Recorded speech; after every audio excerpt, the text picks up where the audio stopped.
Hey everybody, Stinger here. I want to invite you to a pretty cool podcast. Watch this film. It'll be quite nice. Have a good time. It'll be very evil. And you'll love that Danhausen. Hey, this is Big Sexy Kevin Nash. Yes, it is I, Big E, but more importantly, it is you.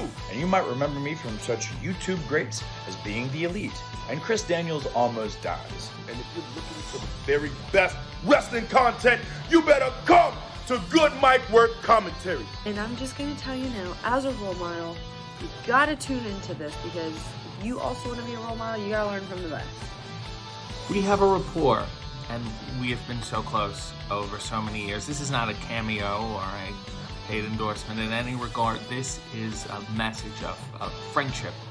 Man, we met 20 years ago, 21 years ago now. Time is flying, isn't it? I want to wish you all the best in your YouTube channel, and hopefully I can maybe make a special guest appearance on there sometime. And I used to say, hey, Greg Morgan, and he used to say, please call me Greg, and I wouldn't do it. Good mic work. Commentaries. Awesome YouTube channel. Now, if you've seen these videos before, you know what I'm talking about. We would do verbal chain wrestling. You know, we'd be off in the yard, the schoolyard at recess. And he's also a 40-year-old wrestling fan. That's a long damn time. And we'd just be staring at each other, and he'd say, hammerlock. And I'd say, all right, I've reversed the hammerlock into a hammerlock of my own, then I put you in a headlock. And, you know, that would go on for hours. He's not going to fill your head with bullshit. He's going to tell you real deal, what's up, and that's that. Raw, Smackdown, NXT. This guy covers it all, my friends. I want you to go to his page, Good Mic Work on YouTube. Check out Good Mic Work Commentaries on YouTube. But we would have fun. We would run around. There would be a wooden hoop we would hit with a stick, and it would go down a hill. I'm about to go and watch a few videos myself. It's a very practical apparatus. We're really lacking in the world right now with some people that have a freaking brain cells. And now look at him.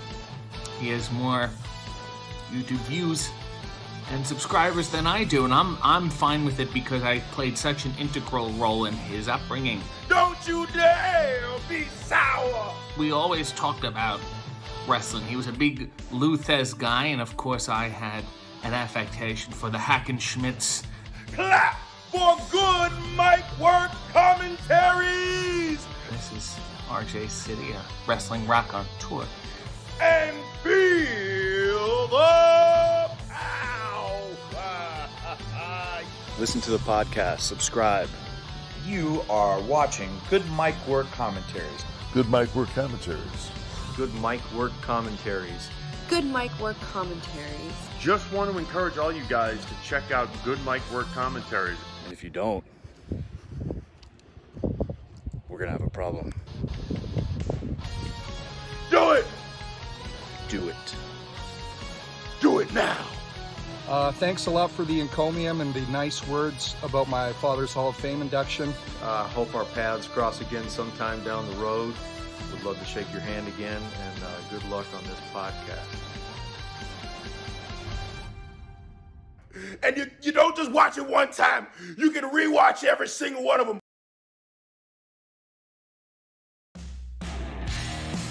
And now, Good Mic Work Commentaries and Greg Morgan presents the Winged Eagle Podcast.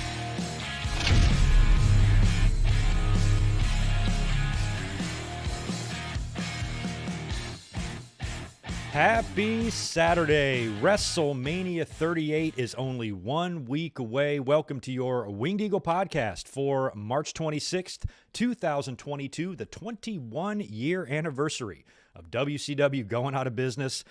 I watched the simulcast myself live that night from Florida and from Cleveland. And it's a night we'll never forget. I cannot believe if you were born that day, you can drink now. How crazy is that? 1 year ago, we did a 20th anniversary live stream of that. It's on my channel. I forgot to put a link in the description, but we did talk about that last year, and I shared all of my memories about WCW folding, going under, and being absorbed by WWE. Pretty history-making day in the business, and today's the anniversary of that. So I hope you guys are having a great Saturday. We got a lot to get into in this episode, mostly going to be focused on WWE. We're going to spend some time talking about Dynamite because I was not up here doing a live reaction on Wednesday, and we're going to talk a little bit about Rampage last night, but I think this is going to be a WWE-heavy podcast because we got WrestleMania coming up in a week. I'm going to discuss next week's schedule. I'm getting ready to have a big YouTube busy week, and I haven't had one of those in quite some time, like this crazy busy where I got so much to do and so much planned. It's going to be a lot of fun. I'm looking forward to it. So we'll get into the schedule for this coming next couple of days and next weekend, what we're going to do for that. Preview all of WrestleMania, talk about Raw, talk about SmackDown, talk about these matches, the good, the bad, and the ugly of it. And we're going to spend a lot of time, of course, talking about Triple H, who yesterday on, I think it's Stephen A. Smith's ESPN Plus show, did reveal that his in-ring days are indeed done. Many of us suspected that already because of, the nature of the heart condition and the health issues that he had. It didn't sound like it was going to be something that would allow him to wrestle again unless it was very protected type of thing. But he did basically confirm what we suspected anyway, and that is he will no longer be wrestling again. And we will spend a lot of time talking about Triple H, the good and bad of his career, and what I always appreciated of him. And I just think was always a hell of a champion. I always had Triple H's back, when it comes to guys like Triple H and Cena, Randy Orton, any other wrestler like that had that kind of special kind of heat from the fans. I was just always very resistant to go along with the typical fan opinion, what everybody else said. I like to think for myself, and I had different takes on a lot of these guys, and we'll talk about how I felt about Triple H, when I wasn't such a big fan of him and when I was, and when I became a believer of him.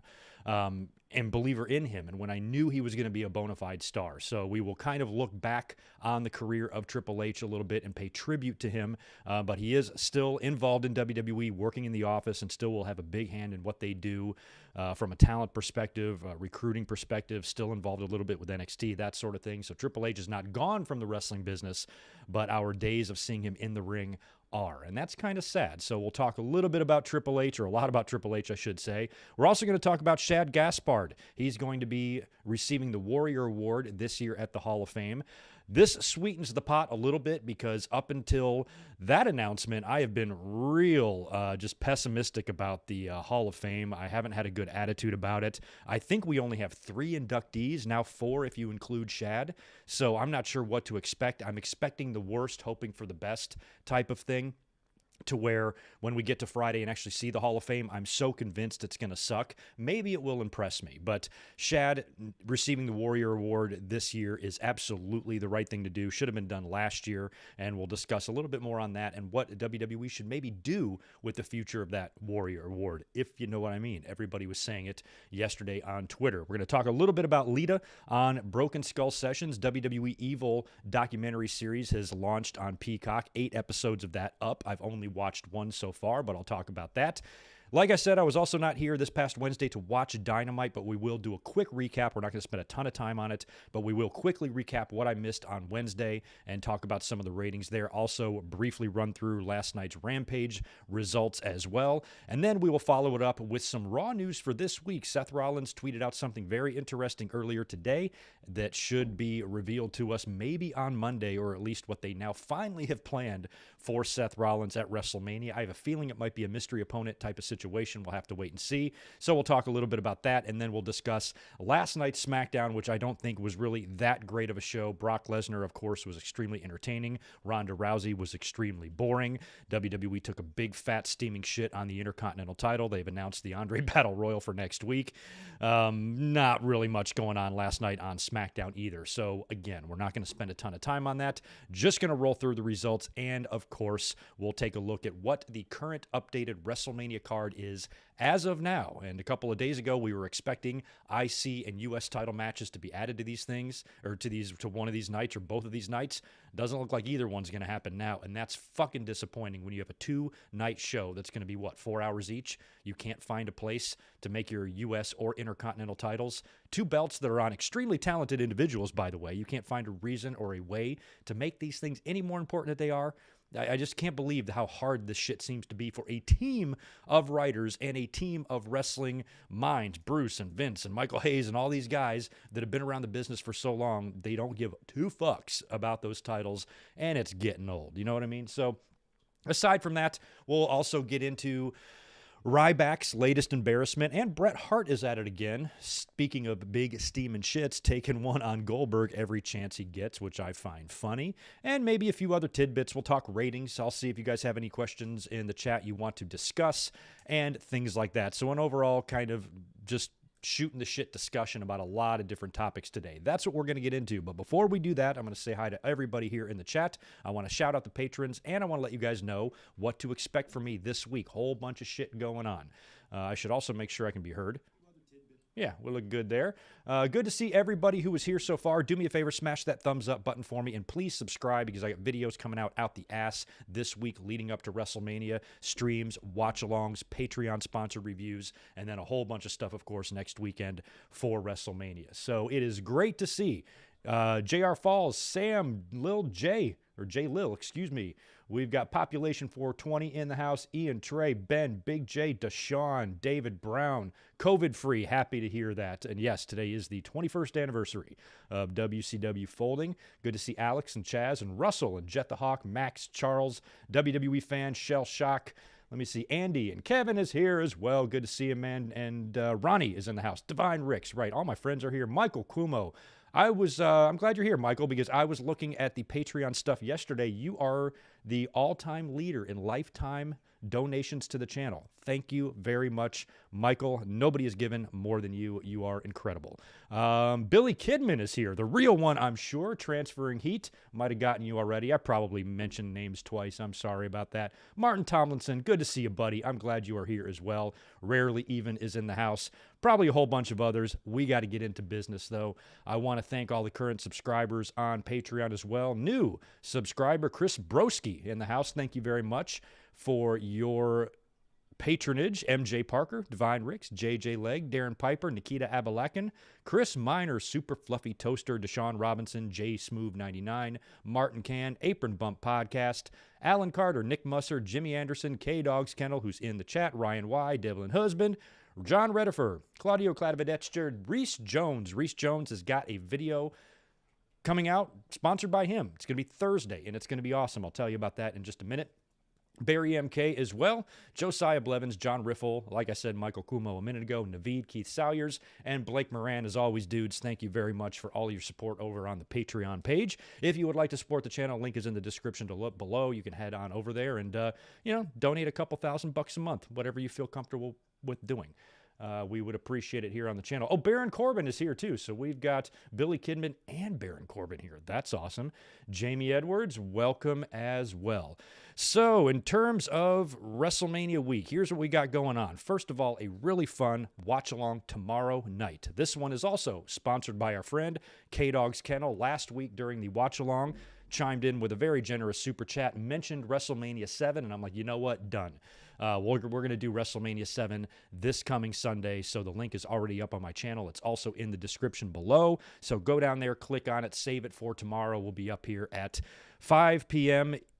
Pacific and 8 p.m. Eastern to watch WrestleMania 7, Hogan and Slaughter, Randy Savage and the Ultimate Warrior, and the reuniting with Elizabeth at the end, the blindfold match, all sorts of crazy shit going on at this WrestleMania, and a pretty historic one considering it was supposed to be this mega show outdoors and got moved indoors, and was a far cry from where they were 1 year prior at WrestleMania 6 with Hogan and Warrior, but still very memorable show, and one that I have fond memories of because I watched it live on pay-per-view with my mom and dad in my living room. So I will share all of my memories about that tomorrow night. WrestleMania 7, be here. It should be fun. In terms of what we're going to do for WrestleMania week. Now, Monday Night Raw. We're going to talk about Raw in a minute, but last week, not a ton happened. We did a Raw review. Audience was terrible, so I'm not going to bother with a Raw review this week, even though it's the go-home show, unless we physically see Cody.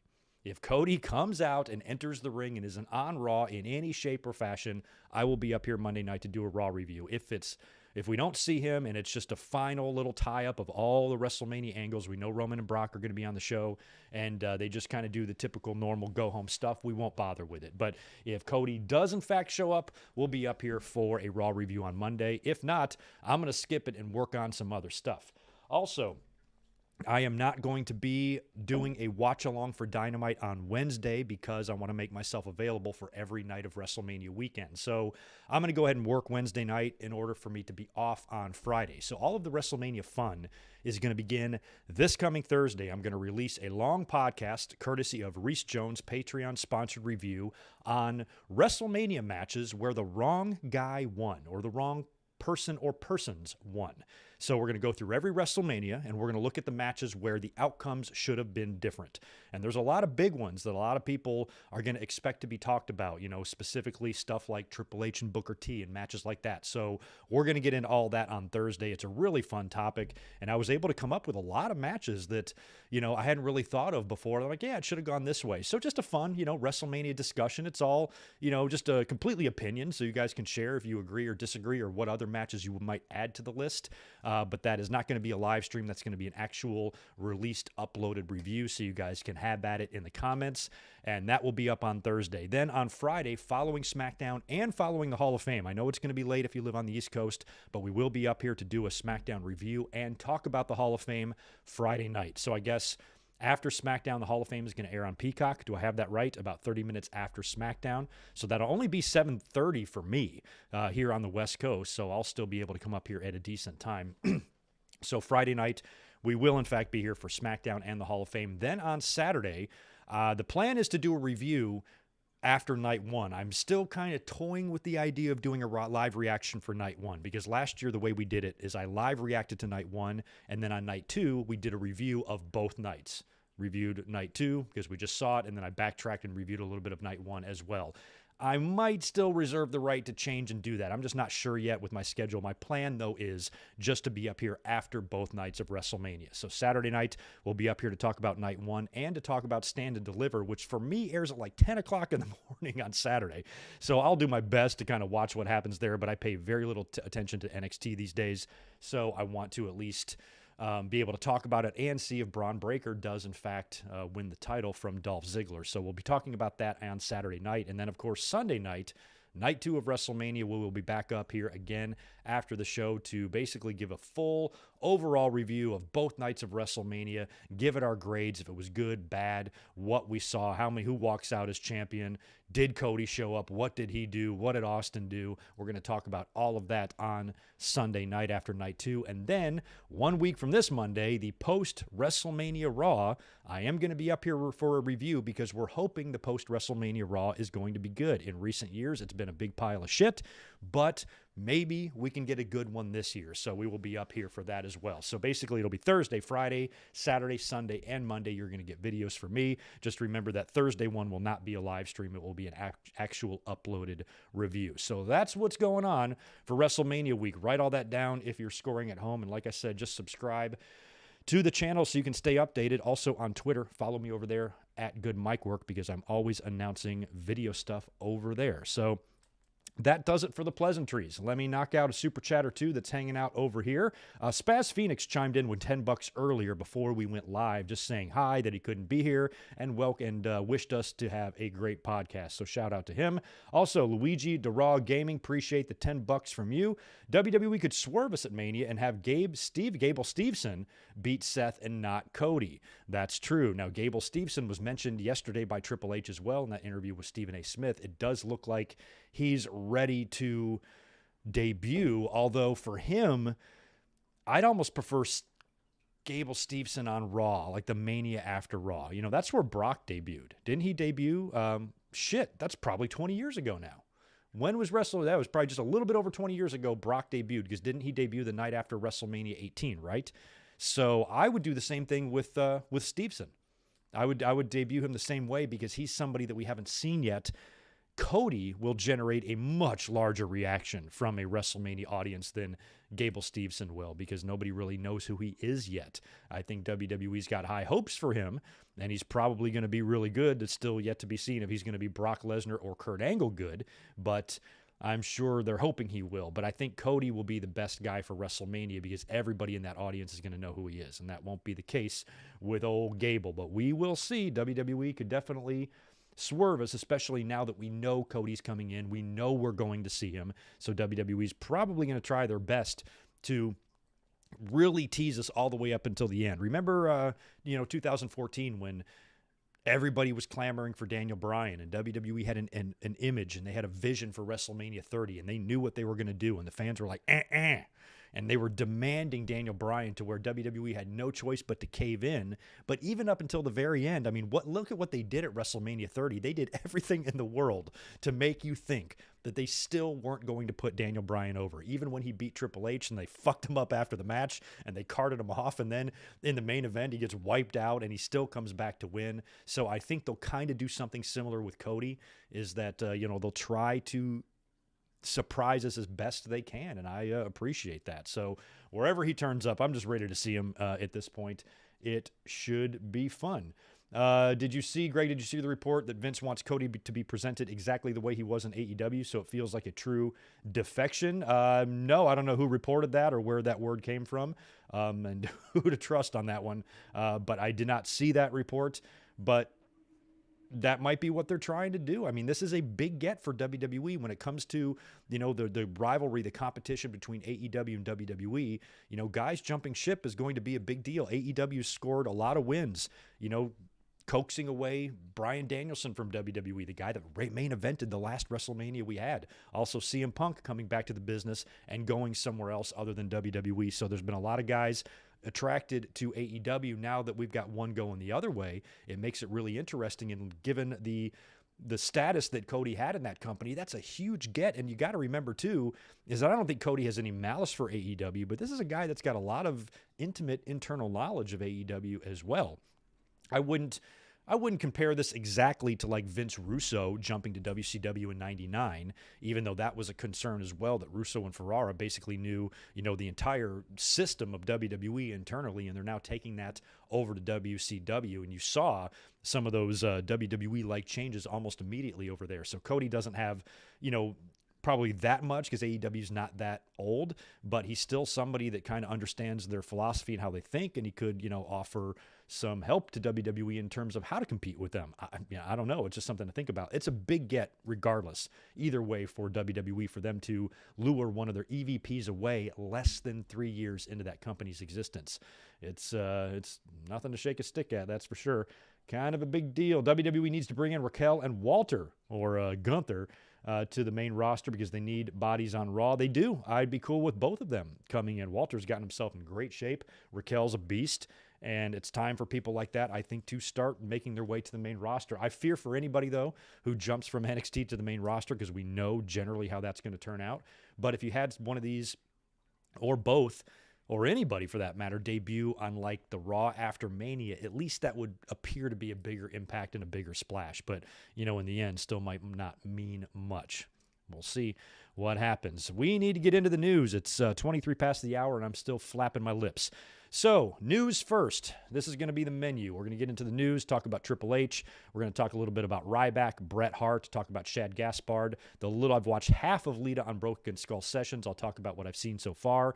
And then we will just quickly recap Dynamite and Rampage. Then we'll finish it up with some Raw talk, Smackdown, and the WrestleMania card. So that's what we're going to do for the next, I'd say, about hour and a half. So why don't we begin with the news of Triple H's retirement. Triple H was a guest on Stephen A. Smith's show, which airs on ESPN Plus, yesterday. And during this interview, he detailed his health issues, everything that he went through last year with the heart procedure and the surgery, and basically revealed a lot to us that we didn't know. Everything was pretty vague about Triple H's condition. We knew it was bad because he was away from NXT. We knew he was in the hospital for a while. We knew he had surgery, and we knew he was home recovering, but we didn't really know, the extent of his heart issues, other than it probably wasn't good considering, how long he was out, but we really didn't know for sure. Well, he kind of laid everything out here on Stephen A. Smith's show and basically detailed what went on with his heart and his condition. And he said it was around the time of SummerSlam where he was going real hard. He was in a different town every night. And he said he didn't feel well. He felt fatigued. He felt tired. He took a COVID test and came back negative. And then at one point, I guess he was coughing up some blood. And that's when Stephanie was like, insisted that he go get it checked. So he did. He went to the doctor and, I guess they did some blood or, EKGs or whatever the hell they do there. and he said he was at home and he got a text from one of his doctors to not even waste any time or pack a bag, just get to the hospital, get to the ER right away, because he had some levels that were critically low, whatever this fracture level is, or whatever that means with your heart. A normal number, a good number, is 50 or 60, and he was at about 30. So they told him to get to the ER right away. By the time he got there, he was at like 22, and then he was going into full-blown heart failure, got down to 10, and described it as being on the 1-yard line of death.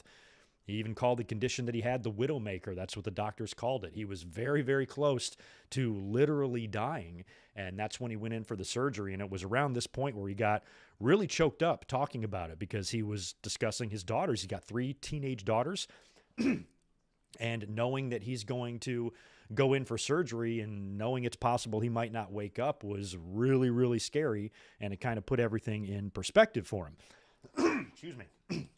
Sorry about that. So it was during that I guess Stephen A. Smith kind of asks him, what is your timetable for getting back in the ring or whatever? And he basically just says, I'm done. He goes, I will never wrestle again. I've got a defibrillator in my chest. It's not a good idea to be getting in the ring and doing stuff and doing bumps. Even said that Vince had, prior to all this happening, had discussions with him about working a match this year at WrestleMania 38 against somebody. And we all thought, I think as fans, that before Triple H officially hung it up for good, that he would have some sort of a retirement match, maybe even a retirement run. They might even belt him one final time just for S&Gs, but this is all not going to happen now, because he is, going to be forced into retirement. Now, I know with wrestling and retirement, it's not really that reliable most of the time. Everybody comes back, but I think there are certain situations where you just can't come back. I used to think that was Edge. I used to think Edge was the guy that just wouldn't be able to come back even if he wanted to, and even he came back. Jerry Lawler still wrestles, even with his heart condition. He doesn't wrestle in WWE, but he still works indie shows. So I suppose at some point in the future, if Triple H is given a clean bill of health by his doctors, maybe he can take a punch in the ring or get physical. But this is a retirement that I full-blown, wholeheartedly believe. Triple H, I think, is perfectly happy with his wrestling career. As it turns out, I believe his last match was against Randy Orton. Is that right? His last pay-per-view match, or his last... But I guess his last pay-per-view match was against Batista. Correct me if I'm wrong about those facts there. But that's a pretty nice way, I suppose, to wrap it up. And I suppose if you have to retire before you're officially ready to, or you officially knew you would, I guess there are worse ways to, finish your in-ring career. And he even had a run with the title as recently as, 6 years ago in 2016.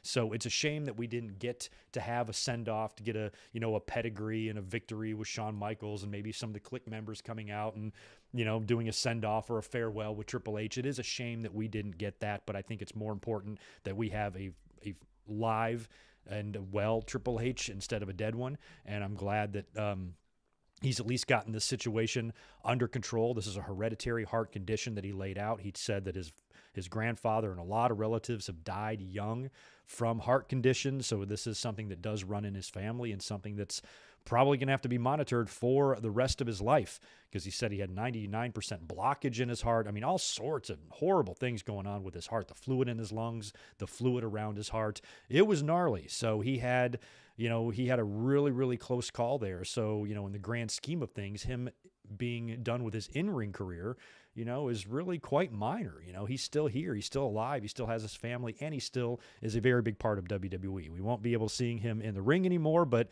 honestly, all I really needed from Triple H, or all I would have desired as a fan from Triple H at this point, is what I said earlier, maybe just a retirement match or a send-off. I don't need Triple H to accomplish anything else for me as a fan. I've always been a big Triple H fan. I've always had Triple H's back. He's not been perfect. I understood all of the complaints during the Reign of Terror. I did. But I also think that this idea that he only got where he was because of Stephanie is not entirely accurate. His relationship with Stephanie didn't hurt matters by any means, but in terms of a wrestler that put the work in, student of the game, understood what he was doing, carried himself like a champion, respects the history of the business, all that kind of stuff. We got out a lot worse guys, making it to the top in that way. We could have had guys like Goldberg or other dudes that were just using wrestling as a way to put food on the table, just using it for money, didn't really have a deep love for it. Triple H always did, and you cannot say he didn't. So that was always my view on it. We've had a lot of guys that have, been maybe handed opportunities because of who they were married to, or whatever. And a lot of times they don't have the passion and the drive, or sometimes even the in-ring ability that the fans feel like they should have to get those opportunities. Triple H in a lot of ways did. He didn't have to be everybody's favorite, but in terms of what he could do in the ring and the big matches he had and the evolution of his character, and how he changed so much, he deserves credit for that. He had a hell of a run. It was a hell of a ride to watch him go from Blue Blood, or all the way back from Terror Rising, if you want to go back that far, but at least in WWE, as the Blue Blood Hunter Hearst Helmsley, all the way through the Triple H days, into the Cerebral Assassin, and then into the Authority figure, and into what he was doing in NXT.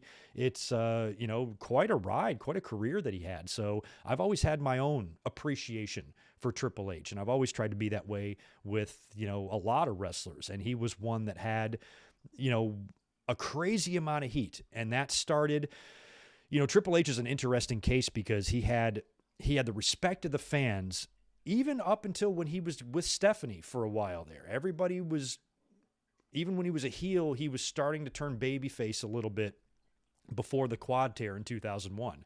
And I remember, to backtrack a little bit, he came in obviously as Hunter Hearst Helmsley, the Blue Blood, did win the Intercontinental title, in 96, but he really wasn't that big of a bubbling star yet. It wasn't until the following year where they finally put him with Shawn Michaels that he slowly started, and you noticed it was kind of a slow transition. It wasn't overnight. He still had the Hunter Hearst Helmsley persona with the robe and that music, and that slowly kind of transitioned away. Next thing you know, he lost the robe. Now he's coming off with a cut-off sleeveless shirt. Now he's wearing jeans, into that feud with Sergeant Slaughter that he had at the end of 97, and then transitioning into 98, and then he was like full-blown DX. He had the slow evolution as his character changed that, a lot of wrestlers, a lot of the most successful wrestlers ever have done that. Chris Jericho and The Undertaker and a lot of other guys kind of slowly and surely change up their look as they go, and even their persona. And Triple H took it to such a different degree. Triple H probably did some of the bigger 180s, in wrestling than some other wrestlers have done. Maybe Hogan, went from a vast difference from babyface All-American Hogan to douchebag heel. But Triple H did the same thing when he was the goofy, sophomoric jerk-off in DX, to turn that around and turn into a very, very serious cerebral assassin, someone who's ruthless and cold-blooded and as dirty as any of them. He could play as rotten as Austin or Flair or anybody else in the game. And to go from the guy that was pretending a super soaker, he's jerking off a super soaker into the crowd, to all of a sudden being a very, very serious, credible contender for a world title wasn't easy to do, and it wasn't easy for me as a fan to accept either. The night I became a believer of Triple H was Royal Rumble 2000, and that match in Madison Square Garden against Cactus Jack is the damnedest thing I've ever seen. That was a career-making program for Triple H, and I think he owes a lot to Cactus Jack, especially the way Foley got himself in shape. Prior to that match happening, Foley was a joke on TV. He was about to retire. He was overweight. He was wearing sweatpants. He was the Mankind Sacco character that wasn't doing anything that significant, and he certainly wasn't in any main event programs and hadn't been for a while, since the beginning of the year when he worked The Rock at the Royal Rumble and stuff. So by the tail end of 99, Austin's injured now. Cactus gets himself in amazing shape, returns in the Garden, the same building he debuted as Cactus in WWE against Triple H in 97, and has just an awesome hardcore match with barbed wire bats and chair shots and thumbtacks. And Triple H, I think Mick Foley did a lot for Triple H in that match that he would do for Randy Orton 4 years later at that Backlash match. It's kind of like the same thing. It made me a believer out of Triple H, where I was skeptical that he could work at that level, that he could be that nasty, be that hardcore. He had already had a run in 99, even lost the belt and retained it, or regained it. I was at that show, Unforgiven 99, when he won the title in the six-pack thing. But still, I wasn't on the Triple H bandwagon yet as somebody that I believed could be a real credible heel, especially when he was there with Austin, Rock, Taker, and all those other stars. But that night at the Royal Rumble, I was like, okay, I'm a believer now. This guy is the real deal. And he would go on to impress the shit out of me all through 2000. His great feud with The Rock, the Iron Man match. I was at SummerSlam 2000 to watch the Triple Threat with Triple H, Angle, and Rocky there. And then all the way into 2001... well, I guess at the end of 2000, he's kind of started going babyface because fans really did appreciate Triple H for his in-ring ability and his character at that time. They truly did. I was alive during that time. I was going to shows. I, even as a heel, was starting to appreciate Triple H way more in 2000 to the point where I was starting to even kind of cheer him. And the fans were feeling that way too. That's why it surprised me when they turned him heel and made him the hit and run, instigator, or the guy that put all that together. The mastermind behind Rikishi running over Austin. And I'm like, man, he was starting to get over as a babyface. Then they just do a quick 180, turn him heel. Then he goes into his feud with Austin, and then he beats him in that 3 stages of hell thing right in front of WrestleMania. Boy, you have a challenger for the world title, lose at the pay-per-view before WrestleMania now. Fans would shit their pants. But Triple H beat him pretty much fair and square straight up in that thing. And then Austin went to WrestleMania, turned heel, won the title, and teamed with Triple H in the 2-man power trip. And it was during that time that the fans kind of started reversing. The fans started, I think, appreciating Triple H more than Stone Cold. And I think most fans, myself included, were expecting the 2-man power trip to implode and for Triple H to beat Austin for the title and turn babyface. That's what I thought they were going to do. But then they did the match on Raw where Triple H tore his quad, and then he left. And he left as a heel, don't forget. And we get that whole 9-month period waiting for him to come back. Austin runs through the invasion angle. He's a dirty heel. But then, right at the end of the year, they turn him back babyface, completely fucking up the potential match he could have now with Triple H because the fans were ready to see Triple H back. Even though he left as a heel, he was definitely coming back as a babyface. And that night in Madison Square Garden is still one of the loudest reactions I've ever heard as a wrestling fan. In a night that I thought they were kind of lazy with. All they did is have him return and then beat up Kurt Angle. They should have had him return and confront Steve Austin. And they would do that a little bit in the Royal Rumble, but by then they were both baby faces.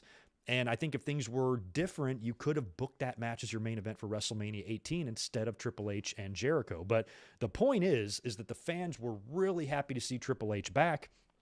And he was one of the most over guys in the company. But holy shit, did that end quick. Came back at WrestleMania, won the title, immediately dropped it to Hogan, then turned heel and worked with Shawn, and then it was right around that time. It was right after SummerSlam 2002, in a match that I thought was fantastic, that Triple H was awarded the World Heavyweight title. Then we had to go into that unfortunate Katie Vick angle, and then we went into 2003. Evolution starts getting moving a little bit. Triple H is winning a lot. He's he goes into WrestleMania 19 to defend the title against Booker T. We'll talk about that match next week. Beats Booker T, and then fans just really start losing it. Now he's holding everybody back. Now he's selfish. Now he refuses to job. Now he's a cancer to the wrestling business. All this over-the-top, batshit nuts, unreasonable opinions about the guy because he won a match that you didn't want him to. And so that's when I was like, okay, the fans are fickle as fuck. I agree completely that Booker T should have won at WrestleMania 19, but what would it have really mattered? It wasn't even the main event. It was in the undercard. WWE could have easily just had Triple H beat him for the title again the next month where it wouldn't have mattered. It's not like Booker T missed out on some great, grand celebration. Yes, it would have been cool to win the title at WrestleMania 19. Yes, he should have won it. I will fully admit that Booker T should have won it.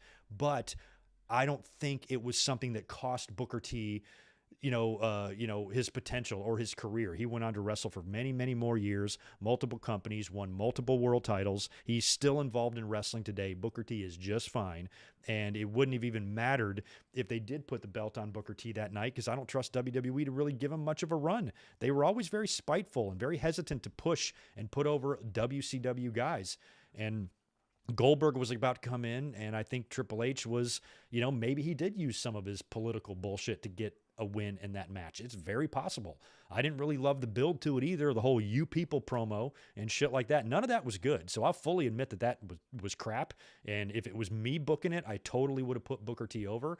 I just didn't consider it to be the travesty that most fans did. Yeah, it should have gone the other way, but let's not lose our shit. And that's what the fans did. And then it's just Triple H was the Antichrist, the fucking devil for what, 2+ years? And then he went through his reign of terror. You had that match in the Elimination Chamber where Goldberg didn't win and the fans thought he would, and that just added to the heat of Triple H. And he's he's a heel, mind you, and he's real good at kind of being a douche on the mic, and it just got the fans so riled up to where this man who blew the roof off of Madison Square Garden, 19 months earlier, is now the most hated person in the business, and hated for real. Fans legitimately hate him.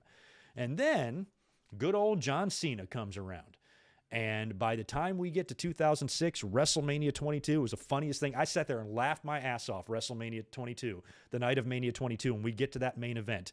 And these fans who on the message boards and on the internet and wherever the fuck you talked about wrestling back then was nothing but Triple H is the worst, the cancer, the end of wrestling. He ruins wrestling, holds everybody down, he should be killed, head on a stick type of stuff. You get to WrestleMania 22, and all of a sudden, they've transferred their hate to Triple H. Now it's on Cena. Now Cena's winning too much.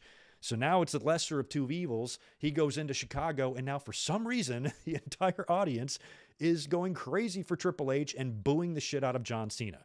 Bizarro land. I mean, it was a lot like Hogan and Rock in a lot of ways, to where the fans just had a completely opposite reaction. Well, I guess most people knew that fans were going to mark out for Hogan that night, but it was one of those deals where the fans have turned again. They've now maybe not necessarily loved Triple H or anything, but now they've found a new guy to hate. Now it's John Cena. And then that lasted for how many years? Same thing, right? Same exact shit. Just take all of the complaints, the angry, unstable, unbalanced complaints from the psychos, take all of those and just copy and paste them right onto Cena, because it's the exact same ones. Holds everybody back, selfish, won't job, cancer, all that shit. Same exact repetitive stuff moved over to him. Then what happened? Roman Reigns came along.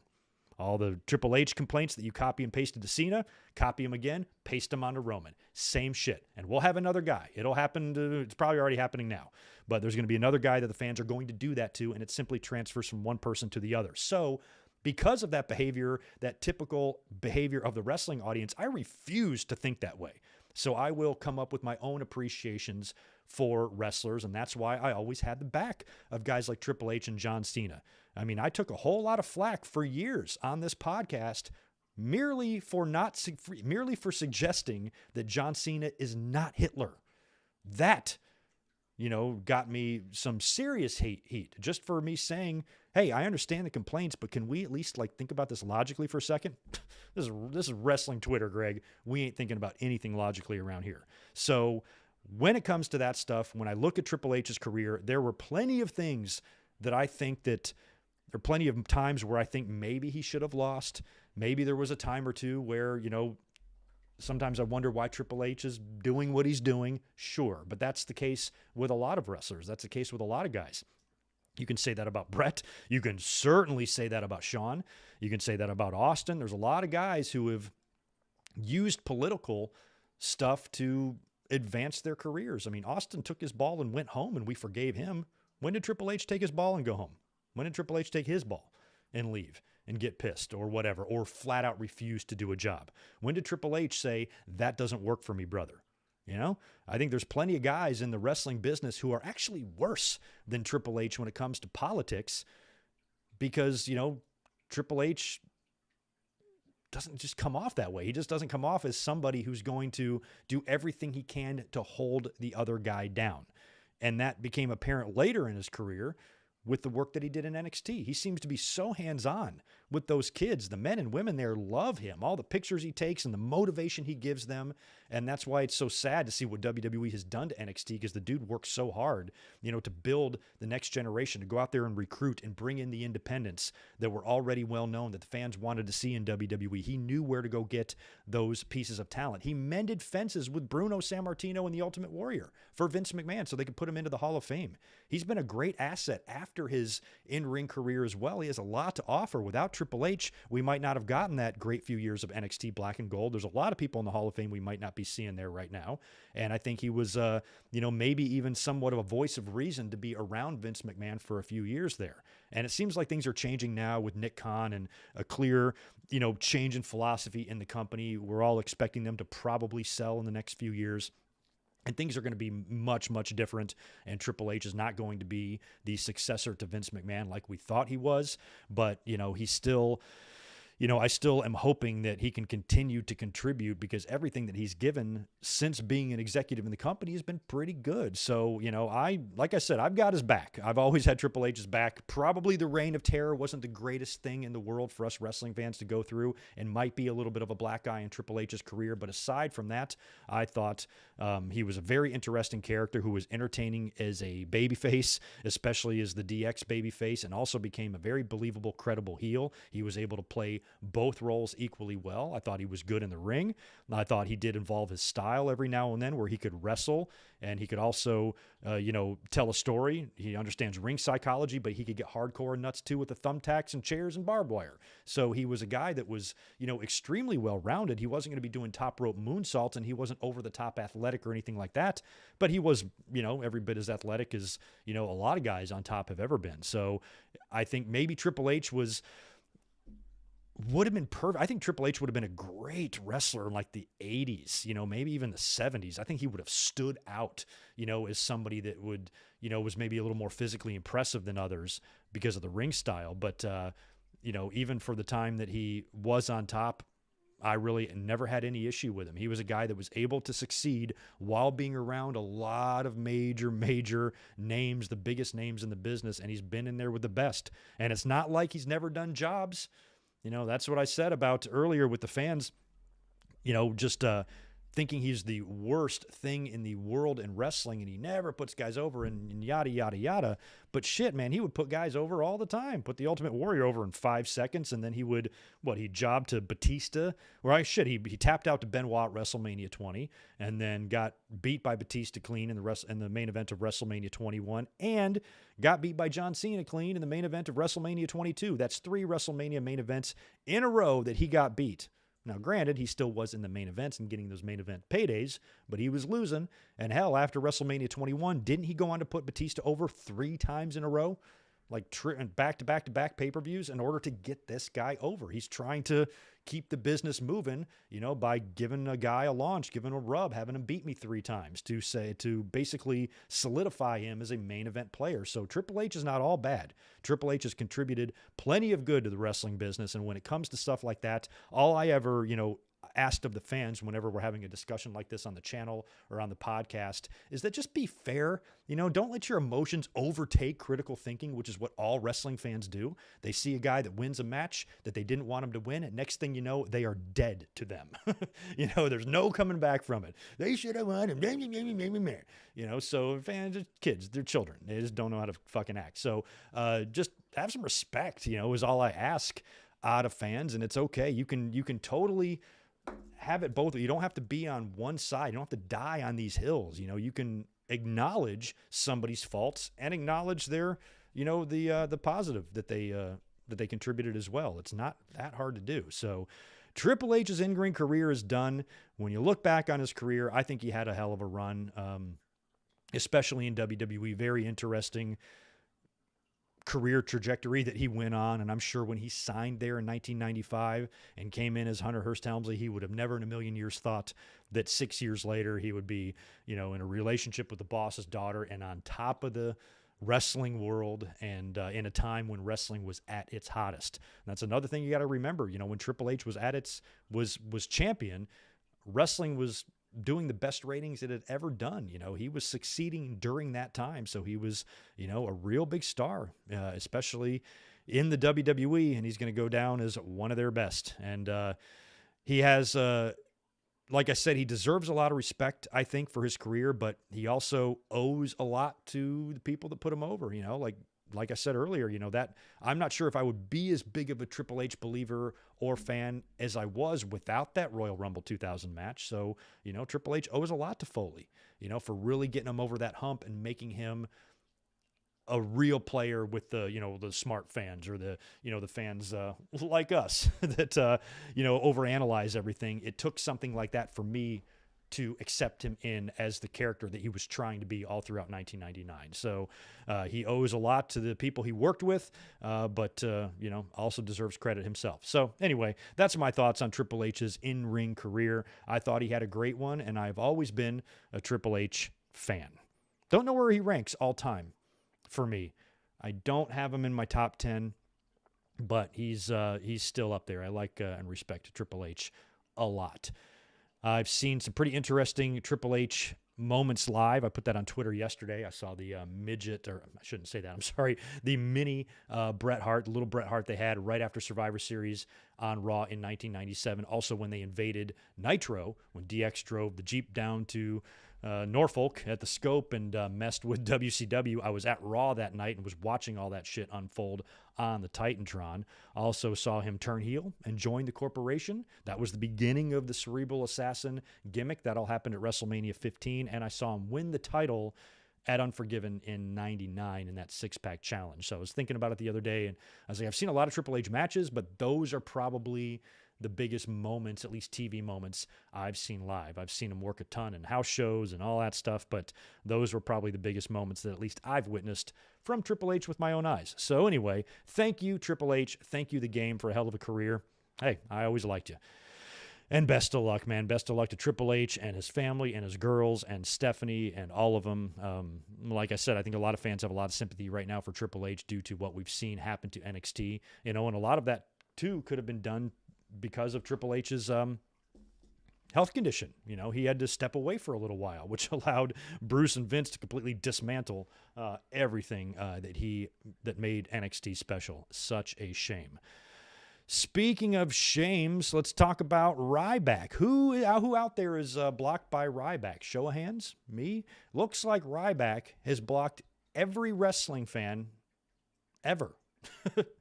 Yesterday, he started trending on Twitter a little bit because he had tweeted about Triple H, and he tweeted something to the effect of, "You ended up being the biggest disappointment for me personally from loving you growing up, but I wish you well in your retirement," or whatever. Basically making about himself for just really strange wording in that tweet. So I see that he's trending. I go look him up on Twitter to see that I'm blocked. And I'm like, that's interesting. I don't even recall tweet. I don't care enough about this guy to waste my time to tell him what an idiot he is. As far as I know, I've never tagged him. I've never tweeted him. I was just blocked. And then as the day goes on, you start seeing everybody saying, "I'm blocked by Ryback. I'm blocked by Ryback." It literally looks like he went... Did we all like some post? Remember that post that he put up about should he go to AEW, WWE, or retire like won by a landslide?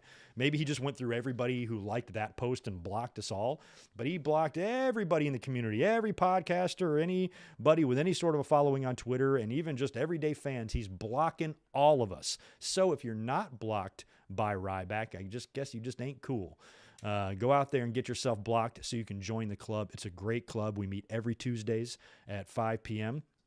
And, we discuss our favorite Ryback memories. It's fantastic. So join the club, go out there, say something to him, and get him to block you because he's horrible. Don't even know why he even bothered to run his mouth. He's always got something to say. This guy can't even get hired by Control Your Narrative if these guys don't even want him. So literally nobody gives a fuck about Ryback. My favorite wrestler of all time, Bret Hart, was back at it again. I guess he did an interview with Signed by Superstars, where he talked about various topics, including taking a chance to shit on Goldberg once again. And this is a quick little quote from the interview here. I quote, "Always heard Brock Lesnar was a good worker. I've never heard that he was stiff in the ring. Always heard just the opposite, that he looks stiff, but he's a real pro in the ring. Total opposite of Goldberg." So Bret Hart cannot resist the urge to crap on Goldberg any chance he gets. And, you know, this is a time where I have to be honest. I am not a Goldberg fan at all, and I love Bret Hart, but, you know, he is super bitter at times. You can't really deny that. And what's funny about this is that there was a time right after this injury, I'd probably say, maybe not right after, but I'd say around 2002, 03, it might have even been when Bret did the WWE DVD in like 05. I specifically remember Bret Hart saying that he held no ill will towards Bill Goldberg. It was just an accident. He always liked Bill, always got along with Bill.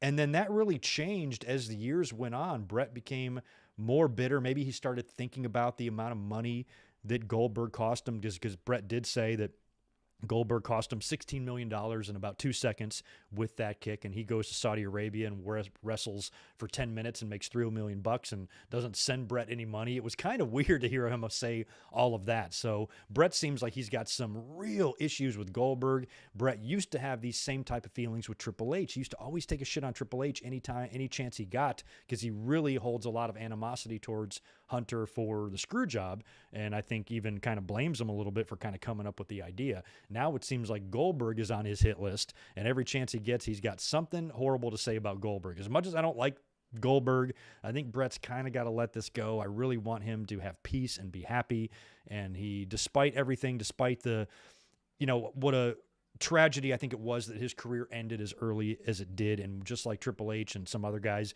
we didn't get that retirement match from Bret. We didn't get that send-off. We didn't get that one final return to WWE.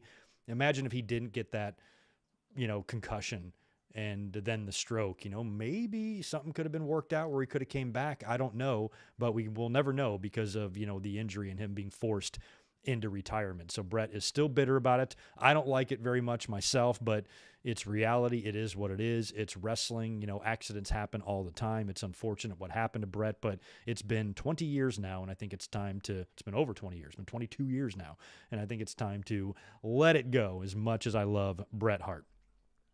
We have some happy news. Finally, some good news coming out of WWE regarding this year's Hall of Fame class for 2022, and that is that Shad Gaspard is indeed going to be receiving the Warrior Award this year, which a lot of fans were calling for. Shad Gaspard, unfortunately, as we all know, died in May of 2020 while trying to save his son from a riptide, I think in Venice Beach, California, and they got caught up in the rip current or whatever. Lifeguards tried to come out to save him. Shad insisted that they go get his son first, which they did. During that time, he disappeared under the water and never resurfaced. Body washed up on shore 3 days later after many, many hours of searches. I know Chris Masters and John Morrison and JTG, and I know some other wrestlers actually helped and assisted in the search for him and never found him. And he turned up a few days later and drowned in that horrible accident and literally died a hero. And it was one of those things, I mean, you got to remember May of 2020, what was going on? We were, 2 months into COVID at that point? We were already freaking out.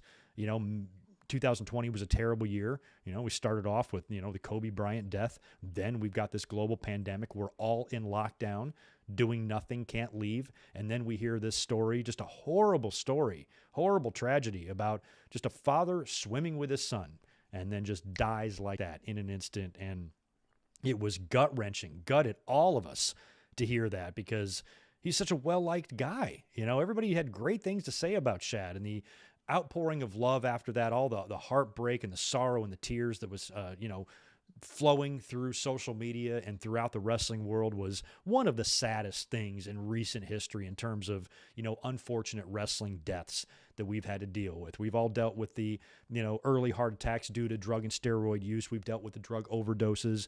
We've dealt with deaths that were due largely in part due to the type of lives these men lived. So to see just a great guy die in such a tragic way like this, it's not what wrestling needs, man. It's like, for fuck's sake, don't we get kicked in the balls enough? And for this to happen was just absolutely tragic. So almost immediately, fans were saying that he should be the recipient of the Warrior Award. They did not do it last year, which is fine because we had the Thunderdome deal. I don't even know who got the Warrior Award last year, to be honest. I don't know if they even did it. But this year, now that fans are going to be back, they have announced him for the Warrior Award, and I think that's great. And, if you ask me, I think WWE should do one better. Everybody's been saying it. Everybody and their mother has been saying what I'm about to say right now, so you know what's going to come out of my mouth, and that is they should name the actual award after him. Because in my mind, and I think in a lot of your and a lot of your minds as well, the Warrior Award should be named after a hero. The man it's named after is anything but a hero. The man who's receiving it this year is the epitome of a hero. So if WWE really wants to do the right thing, I don't think they're going to do this. I think too much is tied to Dana Warrior and all that crap with him. But if you really want this award to go to somebody who is a real hero, a fighter, somebody who's an inspiration, that sort of thing, that was not the Ultimate Warrior. And even Warrior himself in his Hall of Fame speech, when he mentioned this award, he was talking more about behind the scenes production personnel in WWE not getting the credit that they should get. And he thinks those people should be acknowledged. That's kind of where the whole concept, if I remember, of the Warrior Award came about. And then WWE created the award as a way to give it to a lot of people outside of the wrestling world, and it looked like it was almost...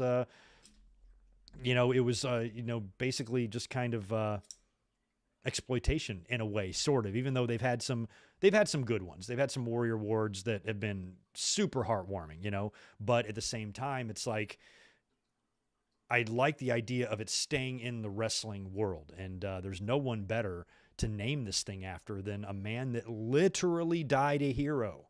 So if you really want to make things right and you really want to wipe away some of the nastiness and ugliness in the company, I think that would be a great thing to do and name this award going forward as the Shad Gaspard Award. Or maybe they want to do them both. Maybe they want to take the Warrior Award, and I would be okay with that. If they want to take the Warrior Award and maybe transition it into something that the Warrior was talking about, acknowledge production people, maybe give Jim Johnson and Howard Finkel and Mike Eaton and Mark Eaton and guys that kind of work behind the scenes a lot or in the production area for decades, maybe an award, and then give the Shad Gaspard to somebody else. I don't know, but I think it should be named after him. I just really, really question if WWE would do that. They should, but that doesn't mean they're gonna. At least we have this. At least Shad Gaspard is going to be receiving this award. I don't know who's going to receive it on his behalf. If it's going to be his family, JTG, how they're even going to present this, because like I said, I've got a lot of reservations about the Hall of Fame this year. Unless I'm missing somebody, we've got 4 inductees, right? Undertaker, Vader, Sharmell, and Shad, and that's it.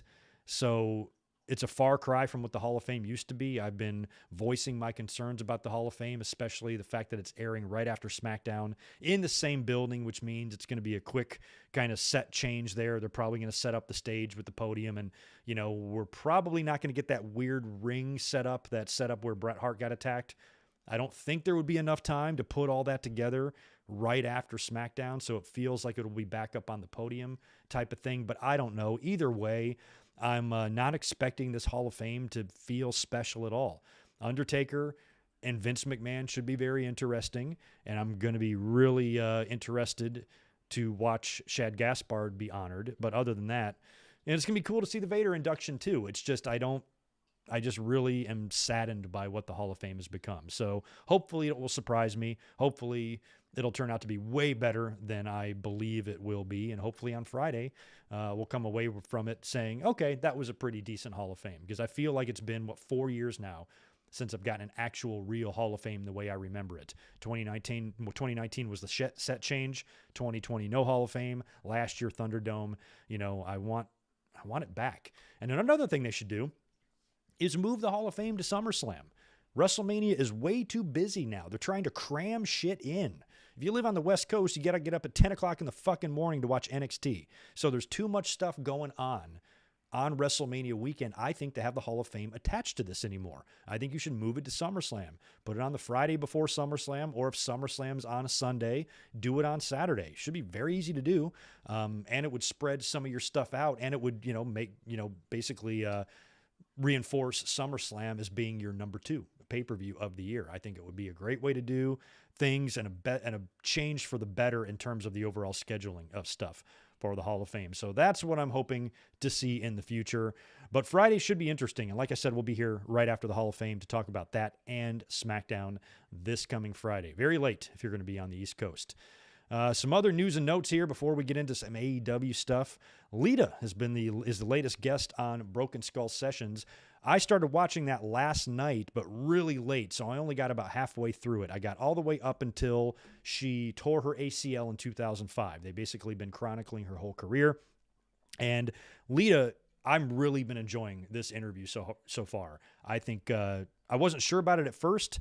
I always liked Lita, but I'm like, I don't know how the banter between her and Austin will be, but she's great. I think Lita is somebody that could really have a lot to offer too, as maybe a coach or a trainer at the PC, just based on her, history and how many places she's worked and styles she's learned, and especially how she came into the business was so interesting. And hearing Austin talk to her about her going to Mexico and just being on her own and walking around and trying to get booked on shows and, traveling around the country, working places, ECW, and training in the Funkin' Conservatory and getting called by WWE to come in and, test as an extra or whatever, and then into the S.A. Rio stuff, and then into Team Extreme, and then into her women's run where she feuded with Trish, won the title, the main event on Raw. They talked about her broken neck. And I remember hearing about how I remember her and Austin developing that relationship when she broke her neck and she called him for advice and he helped her out and he got her down to San Antonio to get her taken care of or whatever. He was a really good friend to her. So it was kind of cool to hear them talk about that. And I was curious if they were going to get into it, and you guys might know. If anybody's watched this, let me know what to expect when I finish watching this, probably tonight. But I've been really curious, and I was curious while I was watching this, if they were going to get into the Edge and Matt Hardy stuff. Now, Austin did mention Lita dating Matt, and she talked a little bit about that. But where I had to shut it off and go to sleep was when she got the knee injury, I think in like January of 2005. Now, to my understanding, by this point, the affair was already going on. I think Matt was injured, and then her and Edge were traveling together. And I think that's where it all happened. So she got injured in 2005, in early 2005. And then after that, I don't really remember how often she was on TV or whatnot, but it was sometime during then that Matt Hardy found out and that whole shit happened. And then by the time we got to the summer, Matt was already released and brought back to work with Edge at SummerSlam. So I'm hoping when I pick up tonight with Broken Skull Sessions, do you think, I don't even know if Austin asks her about this stuff, if they're going to talk about the Edge stuff. It might be weird since Beth Phoenix is kind of in the company. I know everybody's on good terms. Everybody's fine. It's great to know that Matt and Lita and Jeff and Edge, and everybody doesn't hate each other in this whole situation, that even Matt and Edge were able to mend fences and make up. That's incredible to me, considering, how crazy that whole situation is. So I don't know if Austin's going to talk to her about that or not, but I'm really looking forward to finding out. Either way, I'm probably about halfway through the interview, and it's great so far. So if you haven't checked out Lita on BSS, make sure you do that. Also, WWE has released all 8 episodes of the WWE Evil documentary series, which is great. Now, I've only watched one episode, and I've seen a few clips. I watched the Randy Orton episode first. They've got The Miz, Sasha Banks, Roman, who else? Bunch of other guys. I think there's 8 episodes in total. So far, I really like what I see and looking forward to eventually knocking all of these out. But yeah, let me know if you guys have any interest in, they do? Okay, so they do get into it. Yeah, I'm curious about that. I just didn't know if it was something they would want to touch on. The fans all know. They might want to bring it up a little bit, but I wasn't sure how much elaboration was going to be done. So that's good to know. I'm excited. I'm going to finish watching that up tonight, and it'll be interesting to hear what Lita has to say about that whole situation and maybe where everybody is now. Because I'm always curious, what the relationship with Lita and Beth Phoenix is. I'm sure it's not bad, they knew each other or whatnot, but, Lita and Edge, I was explaining this to Elizabeth, my girlfriend, last night. We were talking about it, and I was like, the thing that makes Edge and Lita so different is that their on-screen relationship was so sexual, so anything that you talk about in terms of the two of them and any clips you want to show is probably going to be with the two of them with their tongues down each other's throat. So I just think that might be awkward for poor Beth to watch that all the time. I don't know. So it's just, strange situation. Sammy and Ty Conti will probably find themselves in a similar situation 10 years from now. We will see. But it's going to be interesting to finish watching that. I'm ready for it. Before we get into a little bit of AEW, let me cruise over here and knock out the super chats that have been coming in since I've been talking all this time. Again, if you could hit the thumbs up button for me, I would very, very much appreciate it. I think the last one I missed was Michael Cuomo. Thank you very much for 5 more from you. You support Hart on Patreon. Continue to support here. I appreciate it. Apparently, the summer of 2001 with Kurt Angle was originally supposed to be Triple H in the face WWE versus the Alliance. I can totally see that. Triple H, we've talked about that many times before as it relates to the invasion angle, where Triple H would have landed in that, probably on WWE's side. And if that was the case, I don't think Stephanie would have been the owner of ECW. I think they just gave her that because Triple H was injured. So she would have probably been a babyface. Stephanie might have been a babyface. I don't know if she would have turned and been with the Alliance or not. I don't think she would have. Maybe Shane would have, but not Stephanie. She might have stayed with Triple H. And also imagine if Chris Benoit would have been there. He was injured too. So he could have gone back to WCW, given them a little bit of boost, or, stayed on the side of WWE. And I also think, was Eddie gone too? Was Eddie gone during the invasion? I think he was too, wasn't he? So there's a lot of names, and Jerry Lawler was also gone. So there were some names missing from that whole thing, not to mention all of the big names from WCW that were gone from there as well. Kind of reading some of these other some of these other comments as I'm going down here looking for super chats. Raheem Card, thank you for the $2. Hey Greg, watching your channel while having COVID, man. Well, get well soon, man. Stay inside, stay safe. Glad you're at least to keep yourself entertained during COVID. Best of luck to you, man. I have still, knock on wood, yet to contract that. Hopefully I won't. Victor Colon, appreciate the $2. I feel so bad for AAA. First Scott Hall, now this. Yeah, I do too. I mean, Scott Hall passed away, of course, a week or so ago, and now Triple H is retiring. One thing we have to keep in mind, though, is that Triple H did not die. This is a very sad announcement, but it's not one that I feel came too early. It's not like this is right in the middle of Triple H's career. His in-ring career is virtually done anyway. The only thing we're really missing from him at this point is maybe a retirement match, Hall of Fame, that sort of thing. So we've definitely had some sadder retirements. I honestly think Edge's was way sadder than this, because Edge retired with many years left, had he not had the neck thing, and now he's only come back now. So Triple H, I feel like at least we got a full career out of him. And if the only thing missing is a little bit of a send-off as a wrestling fan, I can live with that. At least we got many great years of Triple H, and we saw him at his best. And that's not the case for everybody who has to retire early. You know what I mean? I appreciate the $2 again from you, Victor. I'm sorry about my words, but Ryback is an asshole. Don't be sorry about that, Victor. Ryback is an asshole. He tweets like an insecure 15-year-old. Like, what the fuck's wrong with him? Jesus, man.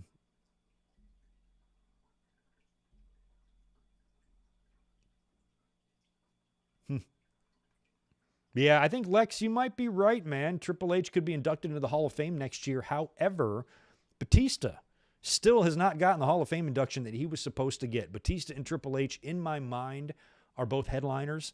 So they could both go in next year, but, and that would be almost appropriate, to Evolution members. And Triple H did a lot to make Batista, and then Batista putting a nice little bow and cherry on top at the end, putting him over at WrestleMania 35 and retiring.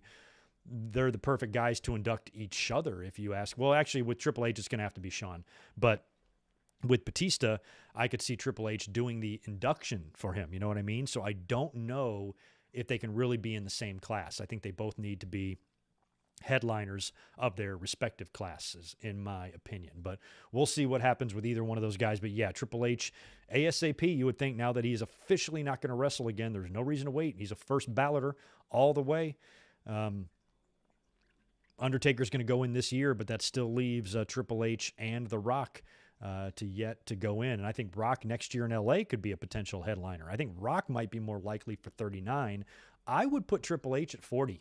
To be honest, I'd put Triple H at WrestleMania 40 if it was up to me, wherever that venue turns out to be. Yeah. Anywho, what's up next on my notes here, since we got to get moving here. Let's talk briefly about AEW. Now, I was not here on Wednesday to watch Dynamite. I will also not be here this Wednesday to watch Dynamite, and I don't think I'm going to be here to watch the next Dynamite after that either. So it looks like I'm going to miss 3 straight Dynamites, and then we will be back. I'm sorry about that, but this week I'm going to work so I can be home all weekend for WrestleMania. And, of course, I wasn't here last week. And next week, the week after WrestleMania, I'm going to change up my schedule a bit because I have a special appearance on a very big YouTube channel. I'm not going to say which one it is yet because all we've done is discuss the time and date. And I'll wait till we get some actual confirmation to mention it to you guys. But my plan is to do that on Thursday, April 7th. And that might change up my plan for my other video schedule. So I probably won't be here for the next 3 Dynamites, but then once WrestleMania comes and goes, and we're on the other side of that, then we will pick up the Dynamites hard, because then we're on the road to Double or Nothing.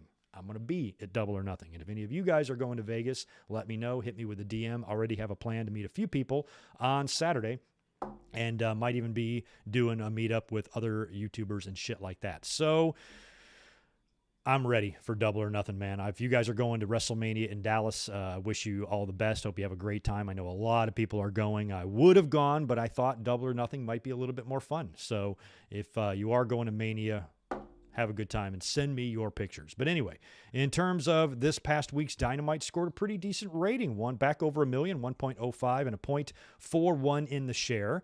We had a really good CM Punk and Dax Harwood match to open up the show, which I like. Good classic in-ring wrestling. Punk, Don, and the Long Boys again. It's always fun to see that.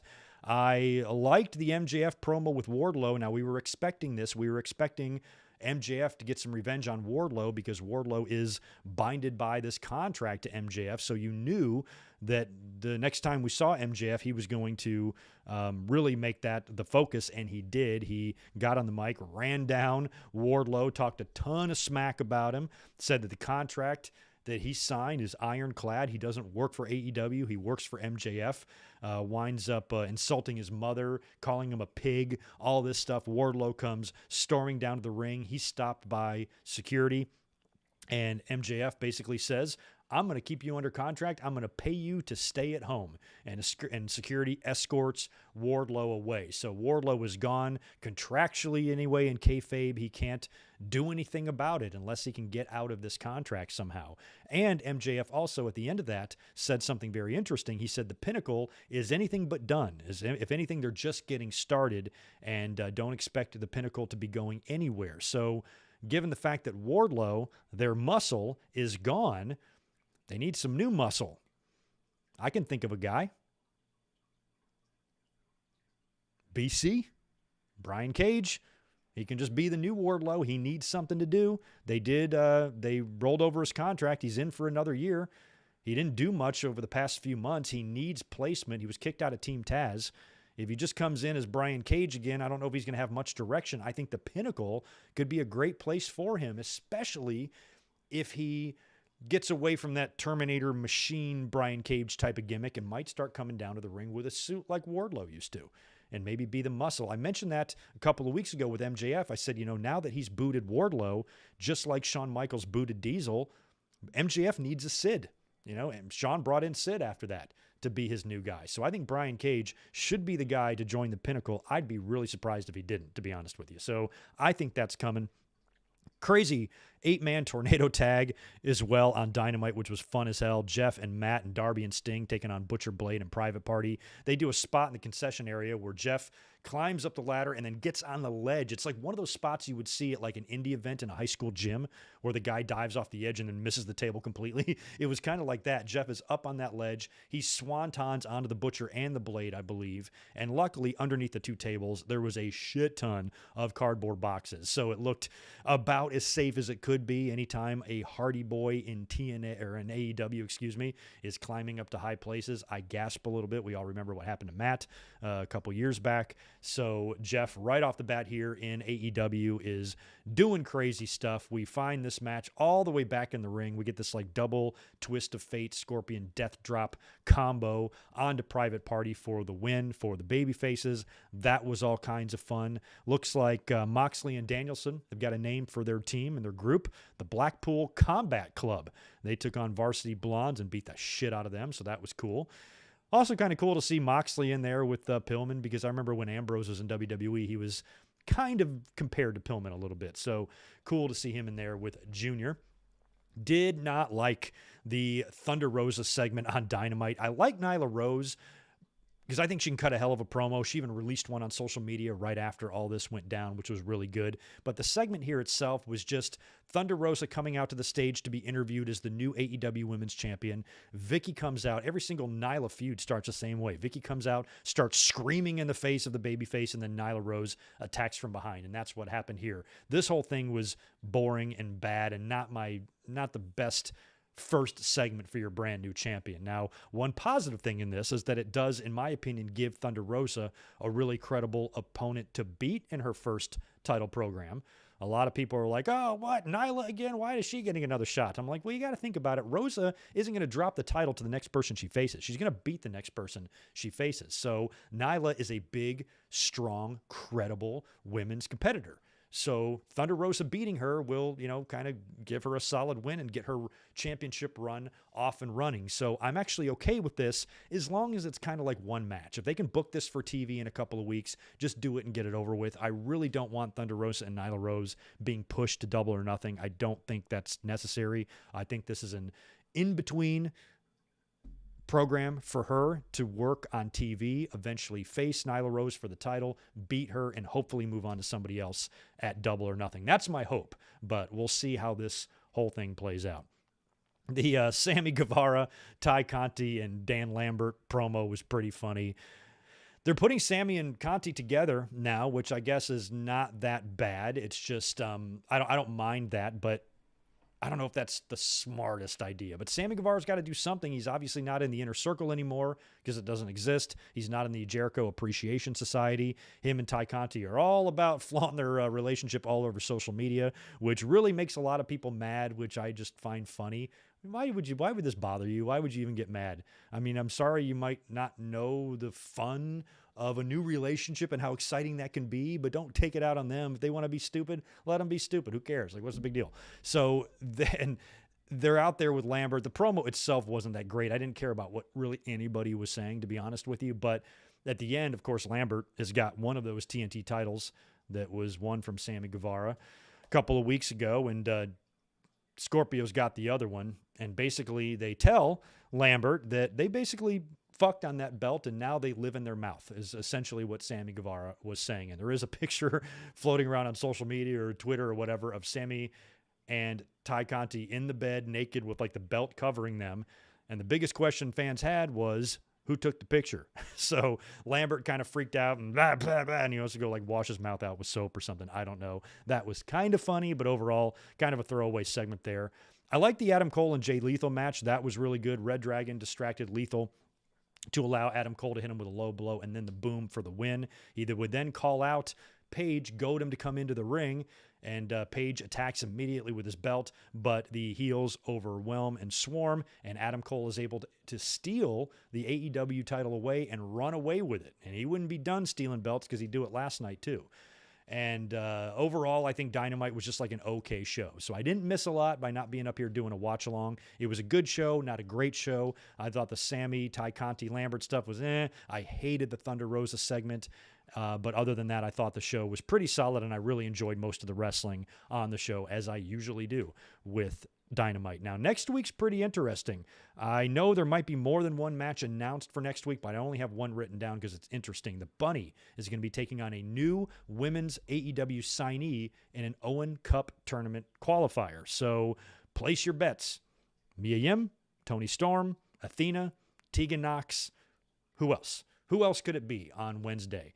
I would be fine with any of them. I think maybe I'd want Toni Storm or Athena first, Mia third. But regardless of who comes in, if it's any of those four names, that's going to help. The women's division, for all the improvements they've made, they still got a lot of work to do. And if in that Thunder Rosa segment earlier on in the show was a pretty good indication of that. So they ain't done yet. They need to add some more talent here, and they need to make this division more exciting because everybody likes Thunder Rosa, and you worked hard to make her a world champion there. Don't fuck it up. So I think this feud, or this little miniature feud with Nyla, Hopefully they can really have like a barn burner type of match that will make the fans forget all the shittiness that led up to it. And then, Thunder Rosa can move on to bigger opponents. And now that the Owen Hart Cup is going to start, I believe it starts on May 11th, and we have the finals at Double or Nothing.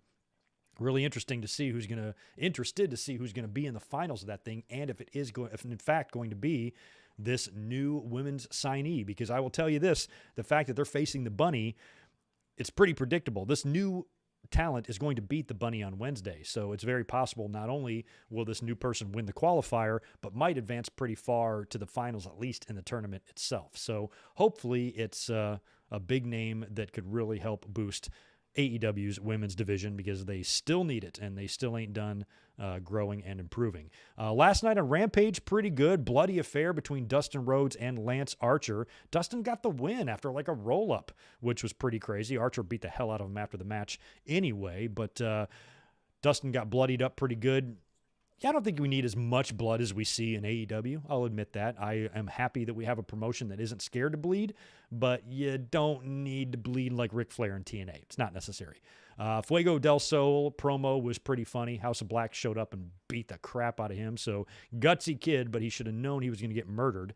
Red Dragon defeated Alan Angels in 10, and this was where Adam Cole ran away with the tag belt. So he was out there causing all kinds of distractions, and now Cole has got 3 championship belts. Now, we've seen, the trope of guys stealing titles. It's happened all the time, and I always thought it was lame.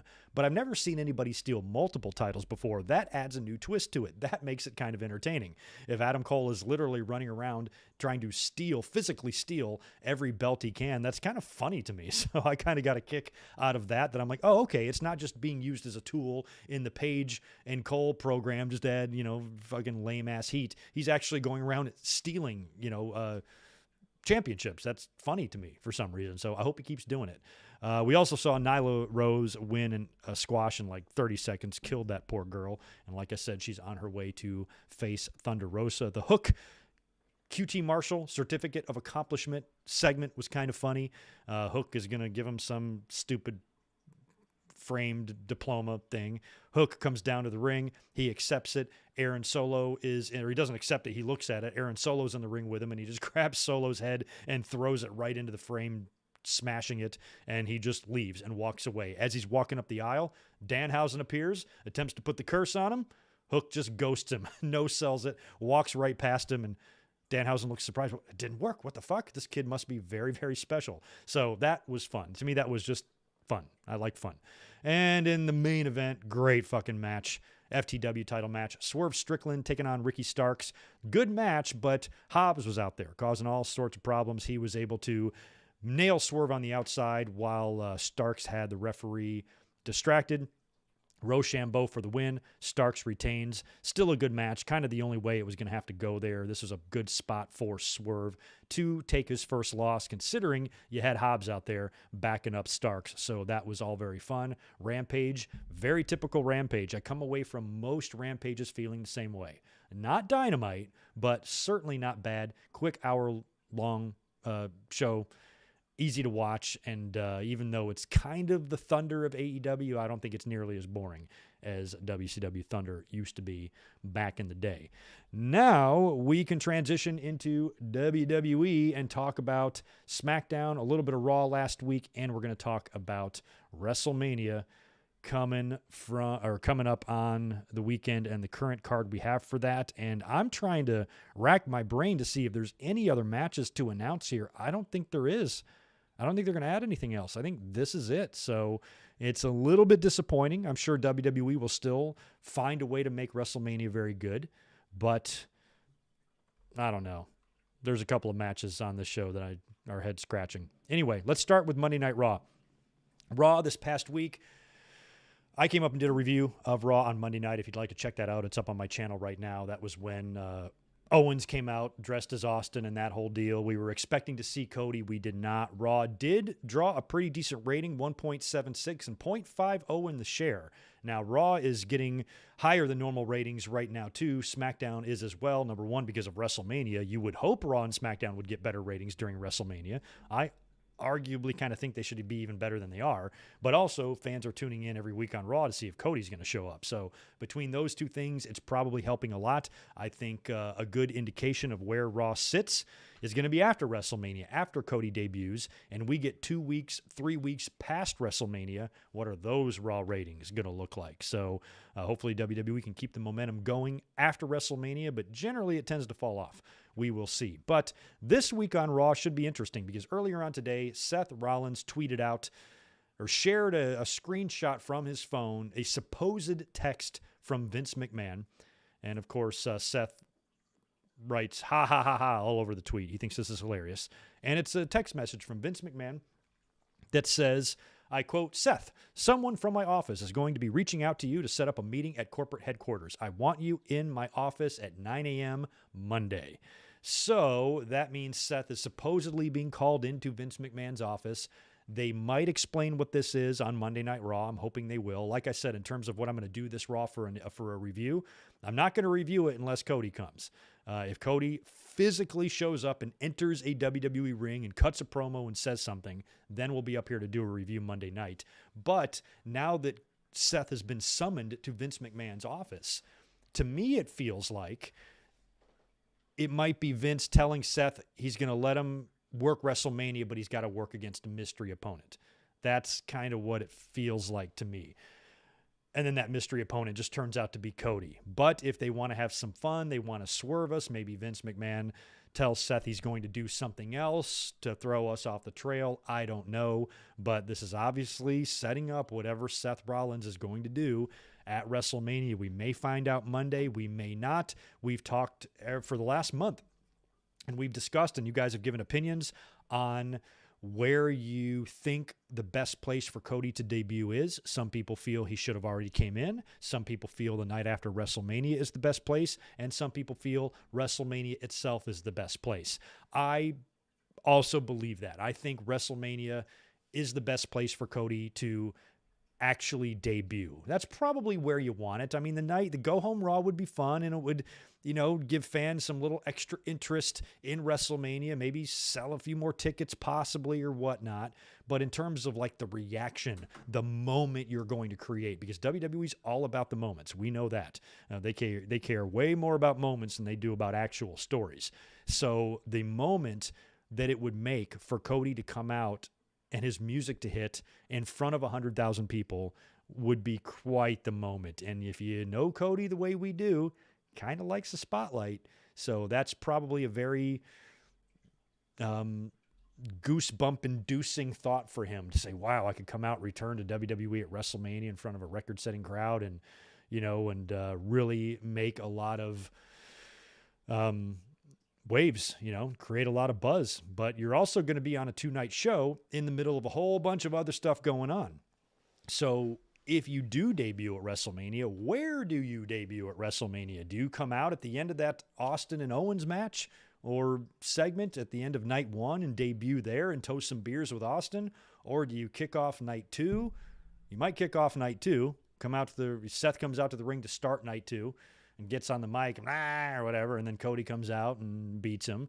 You could do it there. I don't really know. I don't really know what the right answer is. I just want to be entertained by it. I want it to make a moment. I want it to make it a very memorable moment. And if Cody does show up at WrestleMania, to me, that's where you make the biggest splash. And that's where you create something that can be looked back on and remembered for years to come, because we've only had 38 WrestleManias. We've had thousands of Raws. So it's a big difference. And I think WrestleMania would be the best place. But if he did show up on Monday, I wouldn't necessarily hate it either. It just depends on how it's all done and where they do it, how they do it, and how they present it to us. So we'll have to wait and see. But Monday should be interesting for the go-home Raw. Oh, yes, Skull Vikings, Friday night. So I should have mentioned that earlier in the beginning when I was mentioning all of my WrestleMania week plans. Friday night, after SmackDown in the Hall of Fame, we will be up here to review both of those shows and predict both nights of WrestleMania. So it'll be Friday night is where the predictions will be taking place.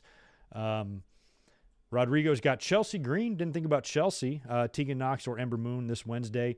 I'd still prefer Tegan, Ember, and Mia Yim all over Chelsea, to be honest. I like Chelsea a lot, but I'd almost rather see one of them come in instead, or Tony Storm for that matter.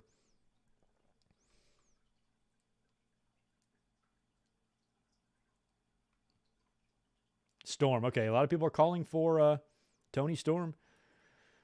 FTR turning babyface against MJF. That's possible. FTR has been teasing a Bret Hart alliance. They could turn against MJF and have Bret with them. I don't know. Or they could remain heel. I'm not sure. I mean, MJF could create his own. Remember Triple H? Tonight I create the DX Army. Brought out X-Pac. Joined up with the New Age Outlaws night after WrestleMania 14. MJF could do the same thing. He could get rid of his current guys and bring in a new crew. Jericho just did that. Jericho just gave himself a brand new inner circle and changed the name of it. I think it would be interesting if the Pinnacle continues and then somewhere on TV somehow they come into contact with the Jericho Appreciation Society. But unlike before, now they're both kind of heels and they can do fun things together. Maybe even do another dinner debonair, but this time as heels. Might be fun. I don't know. A Pinnacle, an entire... I'd actually like to see that. I'd like to see 2.0 fucking have a steak dinner with MJF. Sign me up for that. That can be the whole 2-hour show if you want. That'll be entertaining as hell. So I think that would be fun if they had some sort of an interaction with Jericho, considering MJF and Jericho are kind of on the same page now in terms of their characters. And MJF has been kind of going out of his way to kind of put over WWE, which is hilarious because I think it's partly in character. His character is the exact type of guy you would expect to praise the WWE and tease that he could go there.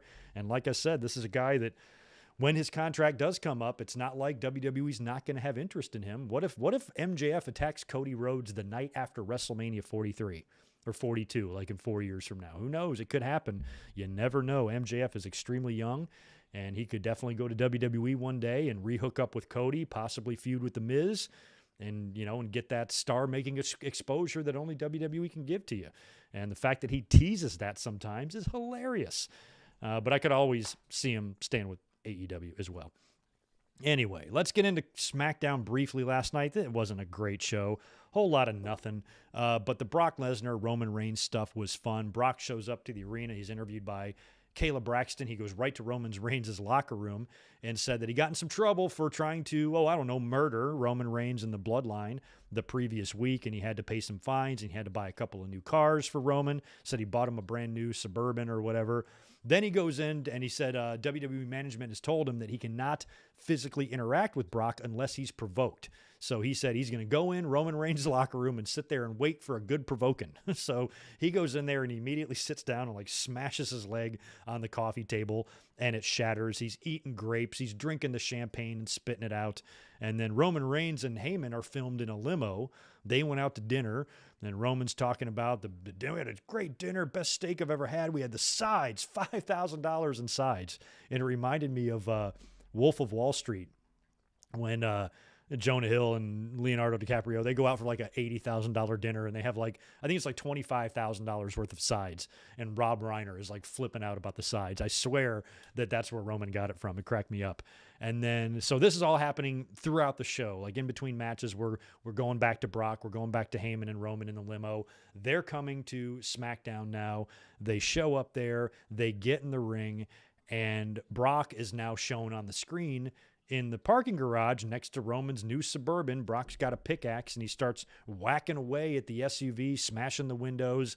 And Roman's like, no big deal. I got 4 of those things. That's lame. And basically tells Brock, you can't hurt me by smashing that.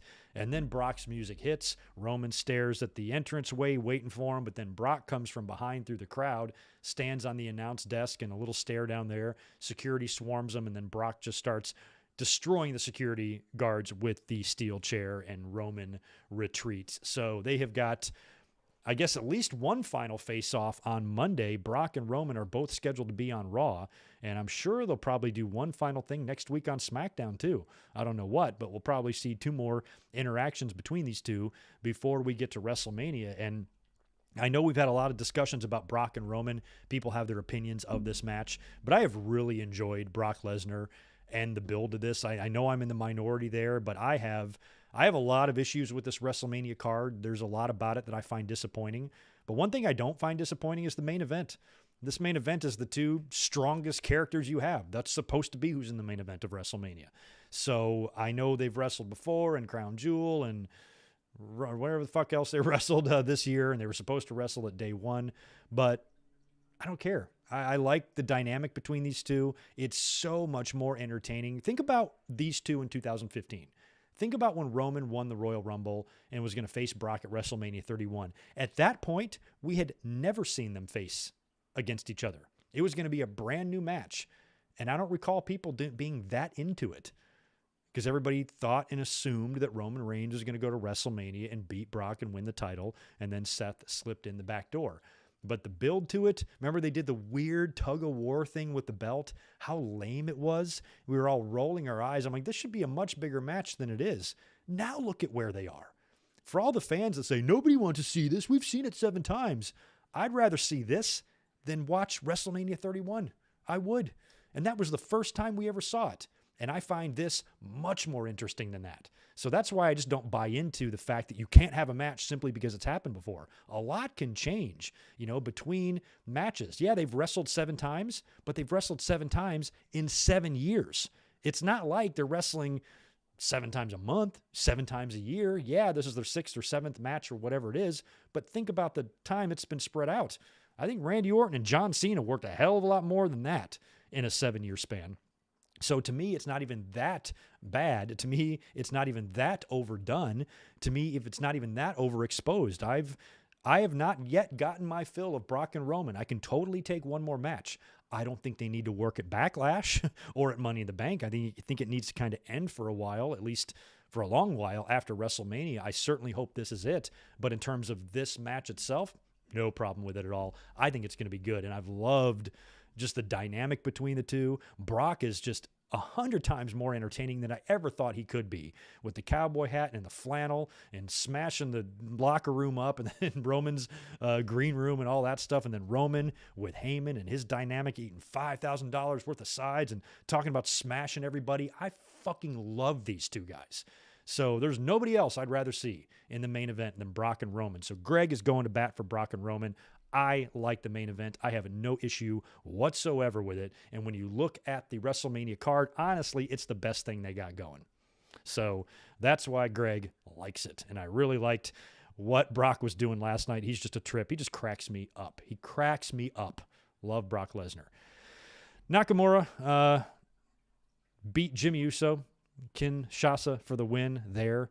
Really stupid stuff with Ricochet and the cousins. He faces Angel Garza first, loses via distraction roll-up when Humberto Carrillo distracts him. So here's your champion who just won the title against Sami Zayn a couple of weeks ago, losing already. Then I guess he challenges Angel Garza to a match or something after commercial, and Garza beats him via DQ, right? Carrillo. He beat him DQ. Carrillo beat him by countout. Garza beat him with the roll-up. That's what it was. And the commentary team was real confused about this too. They had given us the wrong opponent prior to the commercial. The whole thing was a fucking clusterfuck. So basically, after he loses to both guys, they book a triple threat match next week, because I guess technically both of these matches were considered to be championship contender matches. Those again. So I hate those. God, I hate those. So now that they both earn victories over Ricochet, next week will be a triple threat. Not a handicap, but a triple threat for the Intercontinental title on the WrestleMania Smackdown. And speaking of WrestleMania Smackdown, they also announced the Andre the Giant Battle Royal. I am absolutely disgusted with what these buttholes have done to this Battle Royal. I thought at WrestleMania 30, this is going to be a big deal and something that we could look forward to, that would be fun every year, that would give wrestlers without a match, number one, something to do, and give a rub to somebody, give a match for someone to win, to give them a little bit of a push or an opportunity. And the way Cesaro won in such grand fashion, body slamming the Big Show over the top rope to win, I was so happy, because the old school fan in me likes battle royals at WrestleManias. They used to kind of happen every now and then. WrestleMania 2, WrestleMania 4, I've always liked them. Battle royals are old school, and if you make a battle royal that's just not a throwaway battle royal, one that's actually named after Andre the Giant, that you get a trophy for, that's on the biggest show of the year, it like makes battle royals important, and it'll give a star a much needed rub or victory or push of some kind. And it was trashed immediately. By the next year, Gronkowski's getting involved, and it's just a fucking mess. And now they're not even having it on WrestleMania. Then it devolved to go on the kickoff show a couple times. Now it's not even on WrestleMania. Now it's just on SmackDown, and it sucks. Don't give a shit who wins at all. Don't care. But one thing I do care about were some of the participants, and that is when they showed the graphic. Finn Balor is one of the participants. Finn Balor is your current United States champion. Another participant in the Battle Royal is Damian Priest. So I guess that means no Damian Priest and Finn Balor U.S. title match. Last year, Priest is teaming with Bad Bunny in a high-profile match. Now he's a healthy scratch off a 2-night card. So far, Ricochet and Finn Balor, your IC and U.S. champs, do not have matches scheduled for WrestleMania. And by the way it looks now, they're not going to. Now, I suppose next week on SmackDown, both of these guys are going to be in the arena. Ricochet's got to defend the Intercontinental title. Hopefully he will retain against those two fucks. I'm certain he will. I like Garza and Carrillo a lot, but I like them more as a team. And since they both got wins over Ricochet yesterday, I don't think one of them is going to win the Intercontinental title. So he should retain. Balor, I don't know what he's going to do, if he's going to win the Andre Battle Royal or not, probably not. But what I'm kind of hoping happens is that Balor and Priest, because that's the thing, they don't need to do this in the Battle Royal to make this match. There's already enough with these guys, considering Balor beat Priest for the title, to make the match at WrestleMania. But maybe Balor and Priest cancel each other out of the Battle Royal, and then they battle through the crowd or battle through the backstage area, and then they make some special announcement that now these two are going to face for the U.S. title, maybe even on the kickoff show of night 1 or 2, and perhaps they do the same thing with Ricochet. Now, a lot of fans, a lot of us were hoping that Ricochet would be defending the Intercontinental title at WrestleMania, and hopefully like in a big multi-man ladder match. If that's going to happen, they're going to have to put that together awfully quick. It doesn't look like it's gonna.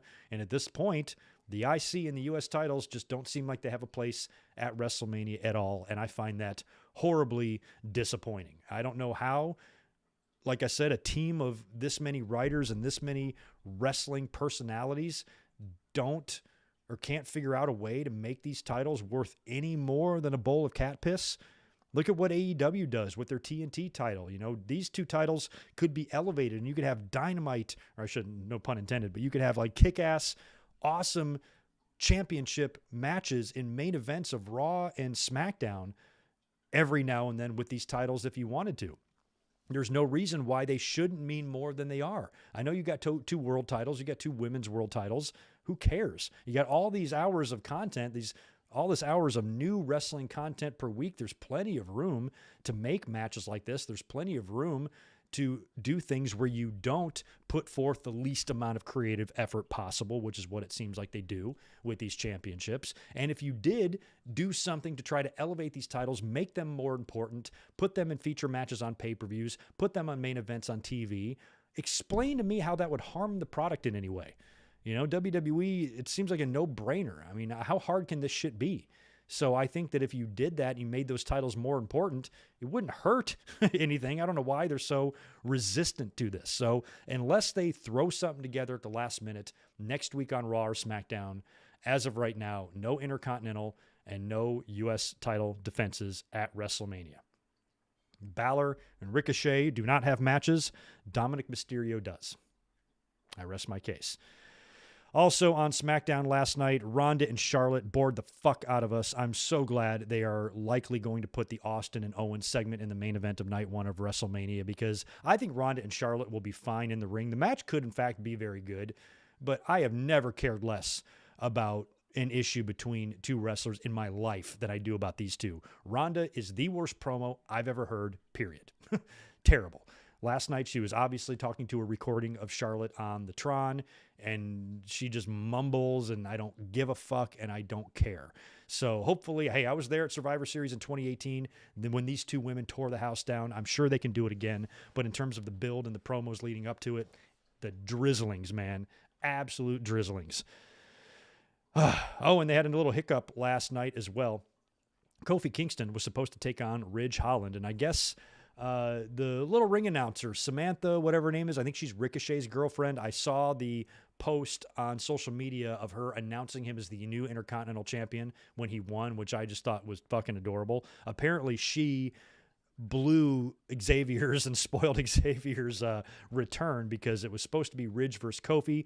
Kofi was going to come out and cut a promo saying that you thought you were going to face a member of the New Day, which you assumed was me, but it's not. It's my boy Xavier Woods. But when Kofi's coming down the ring announcer announces him as being accompanied to the ring by Xavier Woods, which kind of spoiled it. And then he still had to cut the promo like it was a surprise. Kind of weird. And Xavier did come back, beat Ridge Holland in about 30 seconds, and then was attacked by Sheamus and Butch after the match. So poor Butch, Pete Dunne seems like another guy that's going to be left off WrestleMania, because I think this was originally going to be a 6-man. Now it's probably going to be a tag, Kofi and Xavier against Ridge and Sheamus at WrestleMania most likely. And that's what we're going to get there. So Xavier is back. And I thought the 4-way was okay. They did a fatal 4-way with one team member of the 4 teams in the Fatal 4-Way women's tag. It was Sasha against Rhea Ripley, against Zelina, against Shayna Baszler. Sasha got the win here, tapping out Zelina Vega with the bank statement. And yeah, that's another match I don't care about at all. I really hope that the women's tag team title match is on the kickoff, because I don't care who wins whatsoever. So that's pretty much all we saw on SmackDown. Nothing that great, like I said, considering everything. And let's look at the WrestleMania card. So here's what we've got. I just lost it. I had it pulled up and I closed out of it. So here's what we got for WrestleMania so far. I'm not going to worry about talking about which night these matches are falling on. And I'm going to see if they have anything new listed. It doesn't look like they do. Nothing yet. So they could still add some stuff, but here's what we got. We've got Raw Tag Team titles, RK Bro versus Street Profits versus Alpha Academy in a triple threat. SmackDown Tag Team titles, Usos versus Nakamura and Rick Boogs. I'm kind of hoping the Usos retain there and Nakamura leaves Boogs. I'm tired of that. Drew McIntyre against Happy Corbin. My God, poor McIntyre. Do you guys think his run, do you think his status on the card where he is now, Drew, I mean, would be any different if he would have had fans for his first run? Like if there would have been no COVID and we would have had fans in the building at WrestleMania 36 and he got that win over Brock and had a run with an audience, do you think he might be in a higher position to where he is now, or do you think he would have cooled off anyway? Kind of could go either way for me. And Happy Corbin, my God. I've always had Baron Corbin's back too. I think he's very good in the ring and always can deliver in terms of what he's asked to go out and do. But I miss bum-ass Corbin. Imagine ruining bum-ass Corbin on purpose, finding something that works, finding something that's over, and then purposely just ending it and turning him back into somebody who's annoying as hell. We also have Pat McAfee taking on Austin Theory, of course. Women's Fatal 4-Way tag match I just mentioned a minute ago, also on the show. Tag match between Rey and Dominic Mysterio taking on The Miz and Logan Paul. I feel like that is where Logan Paul is going to turn babyface or something, or Miz is going to disrespect him, and then Logan Paul is going to kick his ass. And then I can see a thing where like Logan celebrates with the Mysterios. Something like that. We also have Johnny Knoxville taking on Sami Zayn. Just to say that out loud cracks me up. In an anything goes match. Edge versus AJ Styles. That one I'm looking forward to. Of course, we've got Stone Cold Steve Austin to confront Kevin Owens on the Kevin Owens Show. Raw Women's title on the line. Becky Lynch defending against Bianca Belair. I've been calling for a squash in that for the past couple of weeks, and I think we're going to get one more interaction on Raw this week. We might see the hair chopped off. Probably not, but we might. And if we do, you can bet on it. Bianca Belair is going to beat the hell out of Becky Lynch in about 10 seconds at WrestleMania. And we also have, of course, in the main event of night one, or supposedly the main event of night one, Charlotte Flair defending against Ronda Rousey, the SmackDown Women's title. And, of course, championship, winner-take-all, unification, Brock Lesnar versus Roman Reigns. That is what we've got so far for WrestleMania. Like I said, they could throw in the Ridge Holland, Sheamus, and New Day match. They could also add an IC title match, and they could also add a U.S. title match. I hope, but it's very possible they might not. So that leaves us with 1, 2, 3, 4, 5, 6, 7, 8, 9, 10, 11, 12 matches. And I'm considering Austin and Owens a match. That's 12 matches. I do feel like we could add 2 more, maybe even 3, and do 6 to 7 matches on each show. Plus, you're going to have kickoff shows. You might put matches on there. So I suppose they could throw some stuff at us. 1 or 2 more matches at the last minute, maybe even more than that. But yeah, a lot of this. I mean, when I look at the card, of course, the main event I'm looking a lot forward to, very forward to. I'm looking forward to Becky and Bianca as long as Bianca squashes her. I really want her to squash her. Definitely looking forward to Austin and Kevin Owens. Definitely looking forward to AJ and Edge. Interested in Knoxville and Sami Zayn. And that's honestly about it. Oh, McAfee in theory will probably be fun. But aside from that, I'm kind of so-so on this year's WrestleMania. Don't know what to think. So anyway, that'll do it for my notes here. We'll cruise over here to the chat, see if you guys have anything else to say before I get out of here. I would appreciate a thumbs up button from you guys if you don't mind. Oh, good point. Good point, Mohammed. Bobby Lashley has been rumored to face Omos at WrestleMania. I completely forgot about that. Omos did cut the promo on Raw where he challenged somebody for WrestleMania. So that'll be a match we're going to add. So we're definitely going to get 2 more. We're going to get Seth's match and we're going to get Omos's match. So that'll bump it up to like 14. That will put 7 matches on each card. So if you do add New Day against Sheamus and Ridge, that could be a kickoff match for sure. And you could still potentially squeeze in a US or an IC title match if you wanted to as well. And I would love to see them make the show. I would like, if you're going to do kickoff matches, I would put New Day, Ridge, and Sheamus on the kickoff, and I would put the women's Fatal 4-Way on the other kickoff. And then I would try to make a US and IC title match to be defended on the main card. You could also put Usos, Nakamura, and Boogs on the pre-show if you wanted to as well. I wouldn't mind that. Don't care. So there's lots you could do to still squeeze in some stuff, and we got 1 more week to figure it out. So I don't think I've got any more super chats that I missed. Let me just double check because I hate when I miss one. I feel like an asshole. No, I think we got it. I think we got everybody. Hey, that's a good idea. Vince could sell. That's a really good idea. Skull Vikings. Vince McMahon could be telling Seth Rollins that he's going to host WrestleMania. That could be a good way to get Cody in there because we don't have a host this year, right? We don't need one, but we've had hosts in previous years. So if that's what Seth is being summoned to do, he could come out on Raw and say, I've got what I'm going to do now. I'm going to host WrestleMania, and I'm going to be all over the show, dressed like an idiot. I mean, they could stretch it out. They don't have to do it on night 1. They could have Seth come out there, host all of night 1. Think about that. Seth could be out there in like 3 or 4 different segments throughout the show, dressed in a different ridiculous suit each time. Each time he's out there, the fans are going to be chanting Cody, and then Cody doesn't come. And then you do it on night 2 just to fuck with us. Who knows? But that could be a good idea there. I could definitely see them using that as a way to bring Cody out, because unless you just announce that it's going to be a flat-out Seth Rollins versus a mystery opponent match, I don't really know what other way you get Cody out there without just flat-out announcing him. So allowing Seth to be the host and then come out there in the ring and be obnoxious and then have Cody come out and confront him, that could be how you do it. That could be an excellent, excellent way. No host this year, yes, Rodrigo, but there could be. They could announce that on Raw. It would be a good way to do it. I don't think no, I would not have Charlotte and Ronda main event anywhere, to be honest, Ben. I don't think they're drawing that type of interest. And are you really going to bump Roman and Brock for Charlotte and Ronda? Are you crazy, Ben? No, we can't do that, man. Charlotte and Ronda Rousey have done nothing for me in terms of my interest in the match at all. I'm just not invested. I don't care.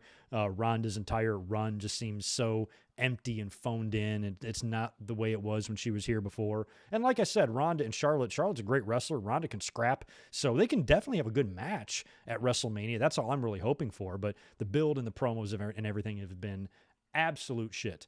Absolute shit. So anyway, that's going to wrap it up for me. I got to get out of here. I got to head to work for a few hours, and then I'm off tomorrow to hang out with you guys. We're going to be watching WrestleMania 7 tomorrow night. I'm very excited. We'll be going live 24 hours from this moment.